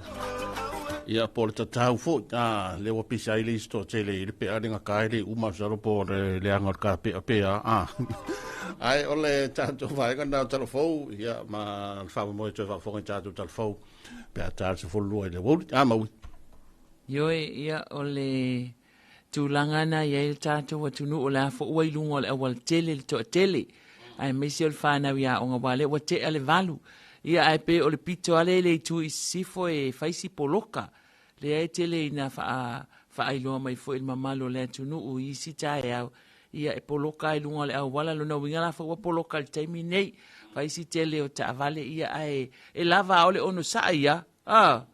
O le ono saa ia ma le lava papale a walo na winga. A whai o nai te fia vave tau nuu. Sa taulana e vave usu ana le la le tai au ai malia ia a fai wa kuaila wala ia ku ia lunga le wala kele mole si kola ia wala nge e dei fase si wa e ma wa uma ta to vole le tai lo i business company a ta to ia malo wa tele ang sa koloki le ma vole le masingi le le lo ai o kai mi nga sa wa a fai la ti sa wa ke ale ba e mawale ya oi nga kai milenga ka uai mai kai nya sai ni api vole le ki nga sa se fulu sa ku se Kinga ngai sa wa afale iwa ai sa wa sa ngi fa menga ka ngu ile afale van. O ia we. Ma le la le fainga na le fo wa trai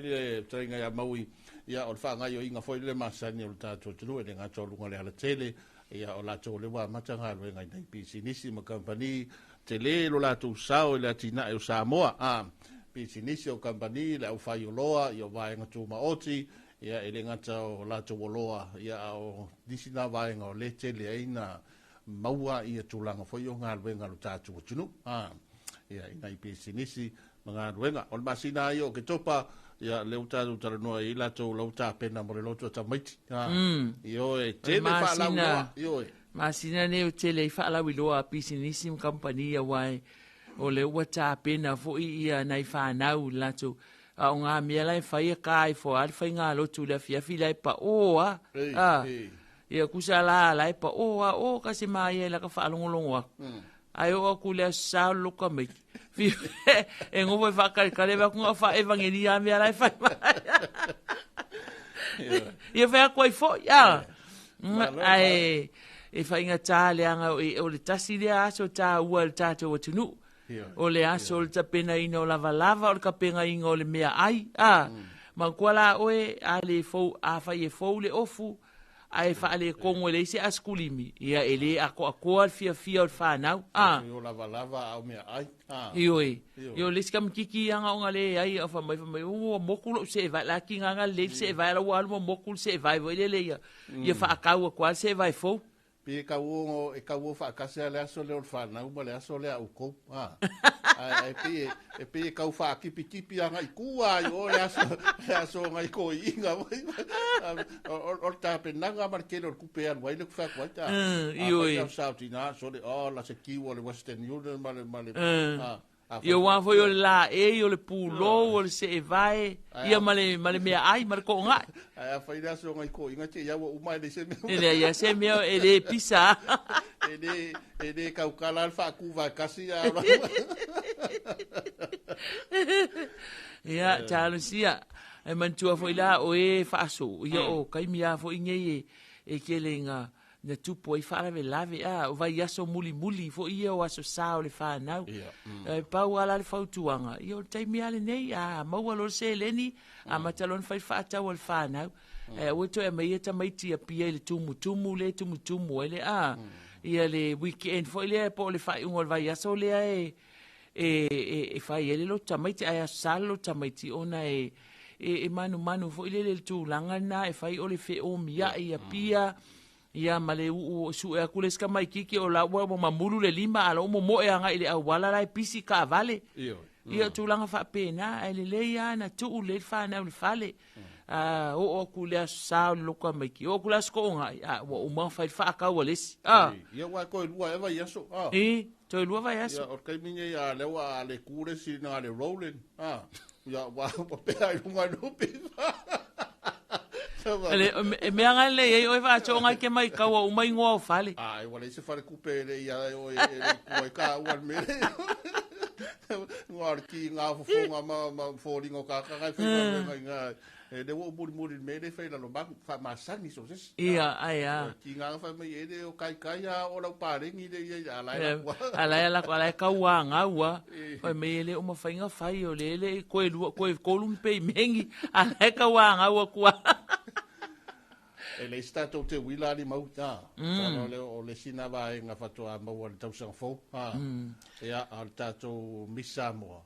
ia pe ia ma singa fo fa yunga e te sila fia o e faso ia wa tala noa nei i le mea leo o le te wila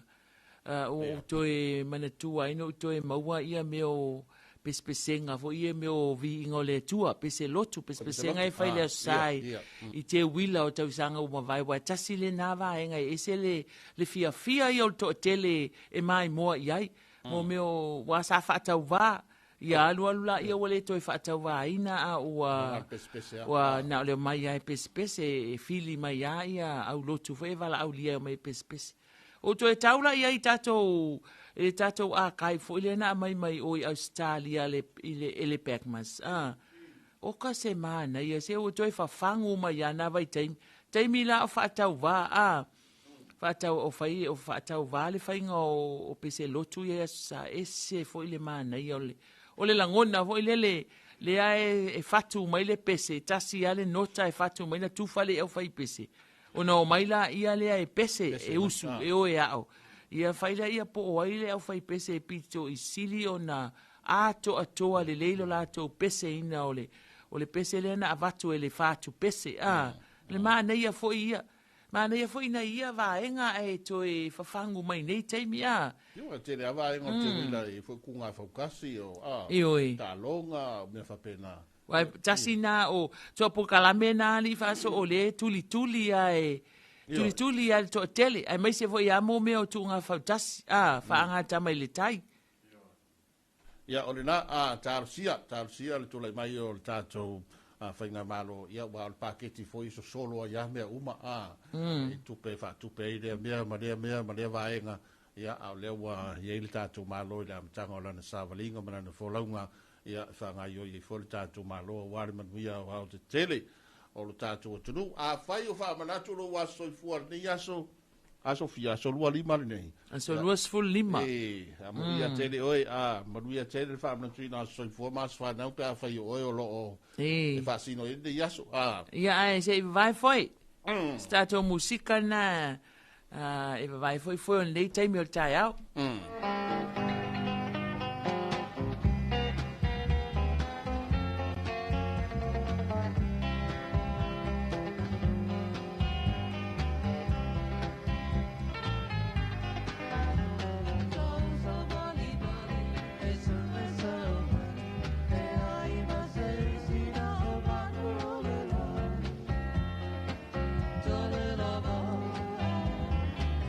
And a photo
sila fa fe fianga pe ona fa fo mai lunga le tangtu ala joy bi le mai mo mai fo le tatu tunu mai la be se le pe nino le tia fa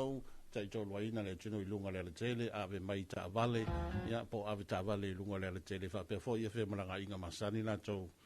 ile va mo to lua a fo il va na usu mai sa vai ya ma va na usu atu nei ya ma fa pena lava ona fanga solo foi tu langa lan to fe mala inga fe inga masali fa yu ngore ya so pe ya la sa leta alo tato manusa mo male o Chile ta uar ta longa nei mo tato manusa mo ia o le su estatu of no foi le mo World Cup o tato misi la no al Pol Pacifica ia ma nai va enga sa tawon tato mo wai na va no fa fa ngo fi foi na tato au le manusa mo ia ale la to mo le se va no ale sa ile statu of no mo World Cup mo Wapena fo il tatou au tamaitai vo ie le au neti polo tamaitai le vaenga laiti le ro malanga tu tamisanga le ai fai ai Australia ia ma le lana malolo fo lato ta alonga le so nafi ia toila o ai alani Northern Ireland lato pangale la so ai ia talo sia ia wai ui alai ina malolo ai ole tuta wa ia ta uli ifaso o la ua maua le ava noa su sa ilielo lato confident ia malo lato sa ilielo lato experience ia ai maise onisi o lato potomas o yo lato loa lato skills ia foi ia fau ai foi le lato career ia nei me o le netipolo e to o atu lesi taimi ia la uma sani foi ia tamai ia sa mo tato au ia ma lato ia le ole fai ole fa peona mo wai ni se o tato au tele tato au neti polo tele wai pe o le atu kuki ale si au neti polo malo sile ia ile tato ia tu langi le nei ia ai taru si ia tato au male tu langa o ia ale te va ia tu fo ila tala mai le wale si fa salawa ni sila le Radio New Zealand International ia ole fono le fai ta vo ia o le atu Melanesia ia po atu nu fo ia le ia Papua New Guinea ia o Solomona Vanuatu Mafiti o le Melanesian group ia o le au fa mai ia Indonesia mantuala o le mata upule nei ia West Papua sifo ma Indonesia ia wa faisi umi le o lo vevese ia ma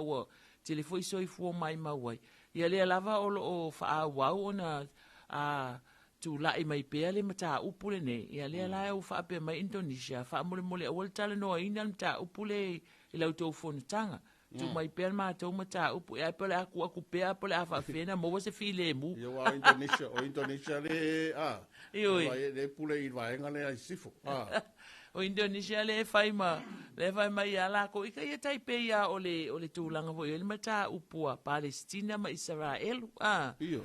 me la vai tasi ia ai e pe ia no fai atu isi te ai amu ia ka ko ia le tato te soi fuane ma ile atu nu o file mu le file mu tato atu nu elenia tato mata upu fa pe e fai ngo fie sori wala nga aku ange fa te inga foi le tato nei Samoa o me le tupu mai Papua e pe ia me foi de o polu ia Samoa au savai e se le kungula pule ia ko nga me fa penga nga me fa pena ton mane vesete doni so tunu ia pe foi la o teisla i Papua New Guinea yo ona fi foi na sawa i lunga le online ia le launga Trump le fai oi e le fono foi le tau fianga malo fatas ia wailange e fono lo malo fatas e kasi ale launga fa kari e ko kele pe se launga ami foi le launga Amerika wa pe tiro uma tu no foi por arca la Amerika le la sawa fai il fono le po aia la presidente Amerika tu lai mai ia pe after o marco aquele bora essa volta malo fa pa fingo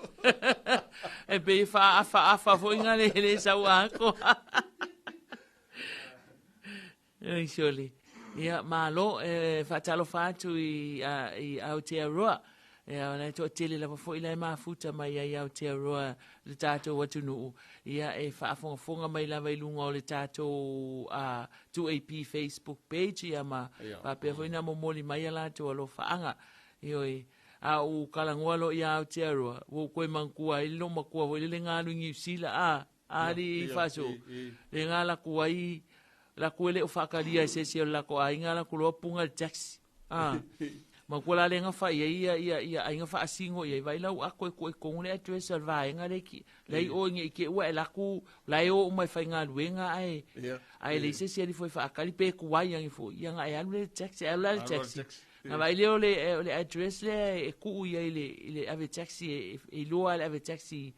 le a foi ku akusi le ke alu ia alu lo fiu lo ma ku ma lili yang ia o solo le taxi e lo ma ku foi ku ia alu lo ka ave le taxi fa sili mai lo le ave taxi address please le fa mai le po fielonga address ia ka ngolo ma ku su e lo malanga akole su e ku le iseme ala lo ko man ku lo ma ku ole akole nga kango ku le keli o ka vale la ye ko kongu ko akusi le prepara akusi ko akusi nga ma ku lo ma ku la ko fa mai for ave taxi mai address please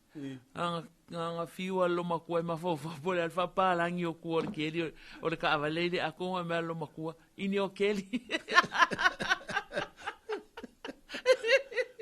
ala kwa ki ai le dressing ku keli o me siri nga ka ua o me fiu ma fa pa la ngi o le avoi o le keli o ka vale yo vai la wa dressing ke wa ave le text ka ko wi te malo te roa e va ta lo fatu wa ke ko malulu wa matana te ala titi to malulu ia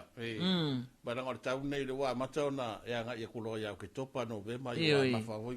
nga fe wa ikamanga nga kiafu ma ko kai minge o le spring wa mantua o New Zealand ma Australia ese uma ka unga la ko ka le pio ka ko nga le o le kwa o loa ma ingoa nga o ka ko ia ka me o kai minge o kwa o loa nga ka susu wa le la ka ko nga ia ko e po le ka wa fa asio nga la vera kwa o loa ka ko e ka kwa loa o so malo makua e po ai foi dela makua ese makangi ma fa ai o so nga ese kusa ka ula le ka le suinga o le ka o e suingoa au ka ko inge angi lo kwa o lo fa mai e po ai foi la o ma lo si al kwa o lo se fa un longo ku po ai foi se si le ja o la ia le ko inganga wa o isi nu ula o isi afio anga e mo le meo le manu foi le o le ve langi ia male manguali ia nga foi ngale fa so ma ko foi e maual meanga foi ngale mang sa o ko inga o le mangu sa o le mangu wa o le tonunga la tanga tali fa so fa mai o le mea e uku ia le kangi le mangu o le mea e uma ia le kangi le mangu o inga foi la le o inga le la kula i mai se a foi le ngo se vala ai ko inga e uku kongu male ia le mangu i lunga o le lako i lunga fa i lunga o lunga fale wo popole mai ko inga fa mai lo man ko inga fa mai se fa mole kuku waku i o ya sangere ainga ya o le ke le lo ne le ko ya o ngai me sa kan ko ngwe i ma tua ma ya wa sa o nga fa mai lo la yo kana li se boli ya o aso ala nga sa o me nga o aso ngi wa fi wale ve ai mai ele ya ma se ko o la sa o ar kai mi ngai manko fo yo le o le sila fia le ta o le traditional knowledge o le sila fia le o tato tua i aso o mavai e se le wai le ngi waki le ngi masingi e ka ngi ka las sa ta wai le sila fia o tato manko fo le fa mai o a ko al masinga o popolo lo al masinga e fa penga ia la nga ka mai ka o palolo sa o le ia e o foi le makangi le makangi le e va ia kulua ka mai le usa fa mai ia le usa kongu le ala makangi le wa wi kongu me ale fa le ala makangi Alo ka ika fa ku fe me ile ala makangi fa mai. Ma ku e sauro pe fa pe. Sauro I le kulen makangi lo ngo le ala makangi le wo wi mai ngo wa fa ka ko. Yes, wa be ia sa tanto fa longa ia so yo ko la. E o foi lá il meu le mangu foi le man ku se asa e va ia mo le a tafa. Ke le ka e fele le yang rongi a ka fa we a makanga sa vidi mai fa mai lo mal kala lo makua. O wa ia ku ka ko pe ia se fa me le la sa. Ai fa mai e lo le a ka fa. Unga I lo la ia le fa le la sa. Ia ai sa o le ia O koe ngā mea e tupu leo langa. Sa ia ina i tātou mātua. Ai o la tātou o si tātou pāwhiwhianga. Ia, toi tali mai whamai a tātou taranoanga.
Tasi o whawhianga mātango whia Maritofa. Elisa Mikaele o tamaiti o ainga le tai sa o le le ia suao. E ili whai whakoanga fwere le usu yuka whakoanga. Sao e umange le aso. O kase lafo ma se ngaru e fwai neisi whai whakoanga. Ngare la kua yuka kāla u whai ka kia roi nalo. Kua maanga i arne i o langa mari e soi fuanga. Kai pēia sko inga mau malo wai. E e fwai a kai me wale wale a kua longa malos. Ele fai mai ange o lo malolo e lo nginga la ku malolo le le el paolo ai siri le ngā, e siri le ngā li, ia mas kamo mai. Awal fosia. Ioi, awal fosia. Awal fosia. Ioi. Awal fosia au whaalongo kua wa li lava, wa li a koa, ia whai le singa malo longa, ili aia se mea o iai. E isi mea rewa mai ia le pese rea whaidisi. O ka kawori re whakau me ngai whangau ka wale a, lai whafo. Ia e whewa iai, ia mai pe ska wale whaimiri ngā ka wale, a pārpa ua wala au fai wha, mai se kupe angare whasei whakau se si pā ua pā, ia ma se kupe uku ai, a sone, e re ai ani, o mea ngā ka kou ni e whai, Usai whakau mal ka vale koe whai oe, mai ia pātsar ka vale. Makau kia, sone.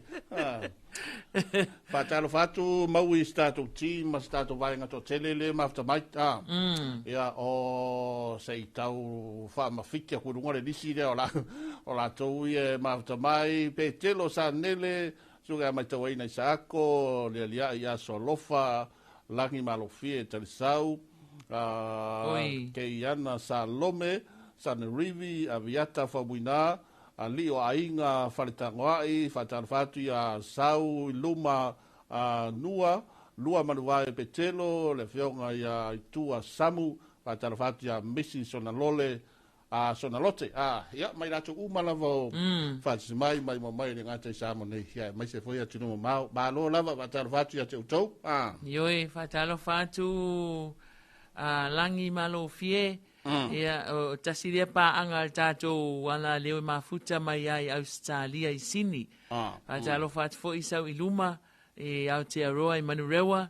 ia ai mese fo ia viata ia malo lava moleneta yao ia manato na ua amata fo ina usu nga luenga fa taile atua. Unai manuia o tou ia manafo wa mata na fai atu le malosi o le malulua o kaimire nga iai oli i faso. O so le makua ka nga kekele nga le malulu. Pe ka isau kua lua o ka ko kingi ka ke whaalong kua lai aki. Marika mai ko kongo ka vai wele vai ane whaafonga mai ele atunu. Eo e maa losi tele fo in malulu o nei tau sang. Ia alea la ua ta whaalong longo atu fo i nei a inga fo i New Zealand. Eo la ua mo malia tu al te tele na le malulu la fo ua sa oi fe wa inga ka kasi mi kiafu. Yo, ia wa o loi kai mi wa ma ko se seki of kai ro le se sami. Ka ni kai ta. El kai le sami le se kupi. Yo, e fatal vatu tato tunu le wa matanga luenga malunga le tele. Ia a whaiolo o tau mo whai mai listo tele lunga rea tele. Ia malo leo sa ta ngaluenga leo i la tau whaia pitola au. Ia maso se vaenga e whai lau mātutua ia te utau ta māmatina mātutua o le tātou tinu. Ia o le nei whai aso i pō pēr le whala ma ula le murila. Ia wā tāpo ia o whaiva masani e si o tātou tinu. Ia le whanau, wau, ele aise malo longa ele kuatale nei. O lea e whaasolo a tōl whainga o a onga o na ua te lele misi. I le taimi lea na malo loa, i ona o le whaamai o le whiwa o pona iwi. Ia lala e whaasolo a toa onga le whanau soolo masuenga. Ia le mea lea, ia le whanau, ia to anga i le a onga. To anga le a onga, ma whai mea a onga, ia uan na whaisi umi o le malo longa. Vo i lea le taimi o le whaamalo loa i mai le tangi whiwa. Ia ua whai ia le telefongi a lesi ia ua ngā le telefongi ai whaafsanga isa o ile o ke lo makua o ke le pili o le kise le whaavea i o le auli wila ngei kuza lo makua ngā e whaangoi a koe le a inga rei au kafa ia aso la aso ala wa e whaapena e su e mai le maasima su e mai le kauanga ia wo ala le auli wila ma su e mai foi e le kua oi se whaangoi a kule auli se ai ala ngo falo makwengi o le ika le aviso o le auli ia inga o le sky au ai ko sa u le fango inga le auli ko o se merko auli se auli ofu a ngo ka mekia ia inga o ke lo malo makua o le fa alongo mai Uma fa ke au ko fa ave ia la uli le o menga o ke le pidi le kise le o ke le pidi le kise fa ave o auli ale lo o la fa ave le auli ke le pidi le kwa o ia lo fa me ke le pidi la ko le kise Kwa isa pa nge kala ngoma lo makua ai ku so ingo lo makua ele manga fa ave ile auli ia fa manatu ma sani wa tatu Paul Kalame va ai le ia sila le I totonu o maota malawa misi ana I inga fu e tu ua ia maota malawa le ima sesi no folfali o fu ita mai tila onga ia mea ne o le palaka ua ia le taimi fu ilia e ala mai le tai au li faso ia ua rush fu ilia le kape nganga ia on kau fai yo umala ia ala e ola le palaka ele kape ia le palaka langa sulu el ki poki pe sulu ia le uli po le angoa le mea sa whaonga ai le palaka lea ia tautua nā ma taala tātou le taimini nei ono le taimi foi nei ama lo si foi le savili ia ma whapenao na ngiangi mai ia le tua oloa ia whapenao na tele foi whawhita uli ai on vaenga nai whamanatu ma sani ia ma vaai whafol falta avale pele o iai ia nisi o le whanau o lo ta whawai whanau la iti ia nei te ua afia la tu soifua li fua o sol ka avale ia alu ai le lua lai ele whanau i oe nei whamanatu nā tātou Paul Kalame mo le mamalu o le tātou watunuu ia na te nani so vai ngai whapenao na whaipia mtala noa iai ia le tātou Paul Kalame pe ia mawhatase toi marutalaina ia mawisi sei ia ai māloa le tātou watunuu le onsa ia tātou whawewhianga nei mai le RSA ia tali mai whamai ale tātou Paul Kalame o le whatalofa Samoa.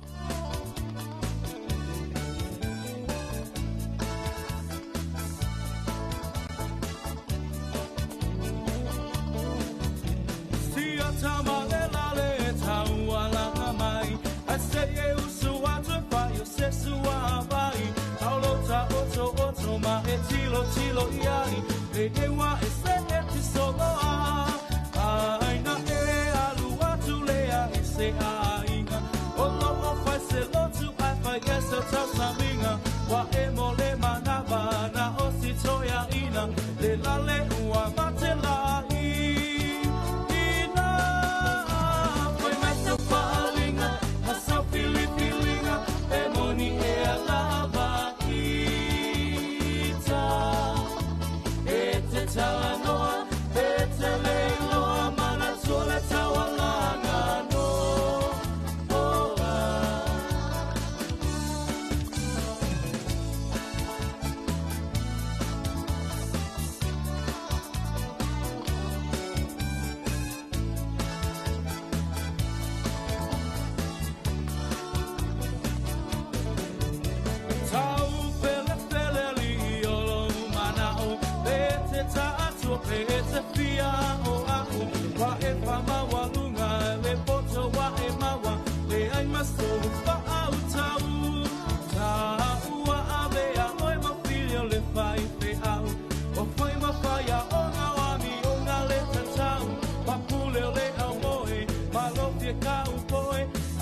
Sia ai lava o ai mais na farinha passa o pilipilinga e moni e a lava ita e talanoa e teleloa manatola tawalanga no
Kasi na fa fi anga tai ya mai la webesere na le Rosa ya pole webesere na le RSA ma le fatso le tau blanga.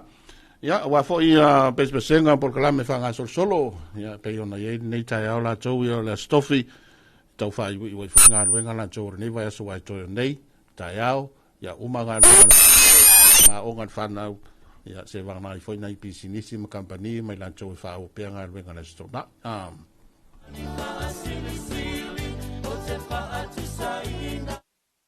Ia, manatu o le nā ua taunu ulto tele whalewhai ngā luenga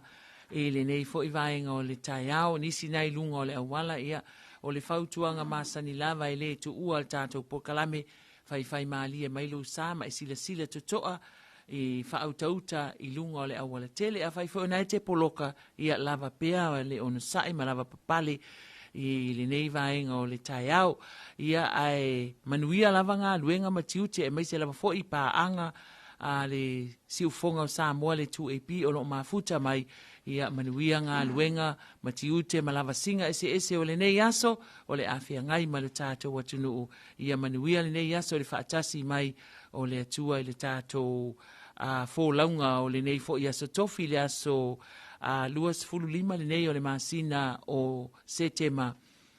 lua afe luas fulu male lima. Ia o ilato foi o lo o fai malanga i sala fai, pe fai malanga mai foi i tumua nei, ia fai malie ma ia maua pialo tau saunga le mui fai malanga inga o le nei aso, ai mai se foi ka peteni, ma le au waa o lo whaafoeina ia lea fo i tautua i le mamalu o le tātou atunu. Ai manuia le nei aso, manuia fo i le whaawawina o tiute whaasoo, tātou toi whailoa i fo i le malama tai au, i le alofa maleanga le leo le tua. Ya, o le daua taulunga atu i programe o le whaatalofa Samoa, ia pei o na mafuta mai fo, taringa ia mausisi, ia mo le nei tai au la stofi, manuia tele, ia lo tātou atunu, le amtanga fo i tiute mga alwenga, o le nei fo ia stofi.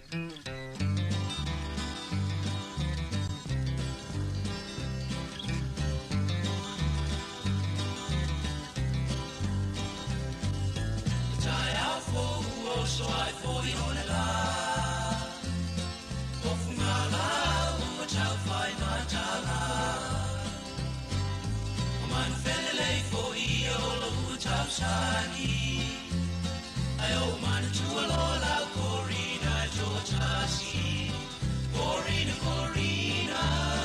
korina korina korina korina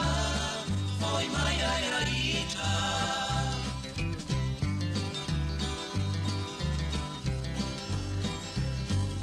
if I dem if I man tunga lo ma fa fa e chai ni mo a cha cha la no ana lo wa Sonai fola ina ule chaula Ko ai wafa se ina lo ma fa fa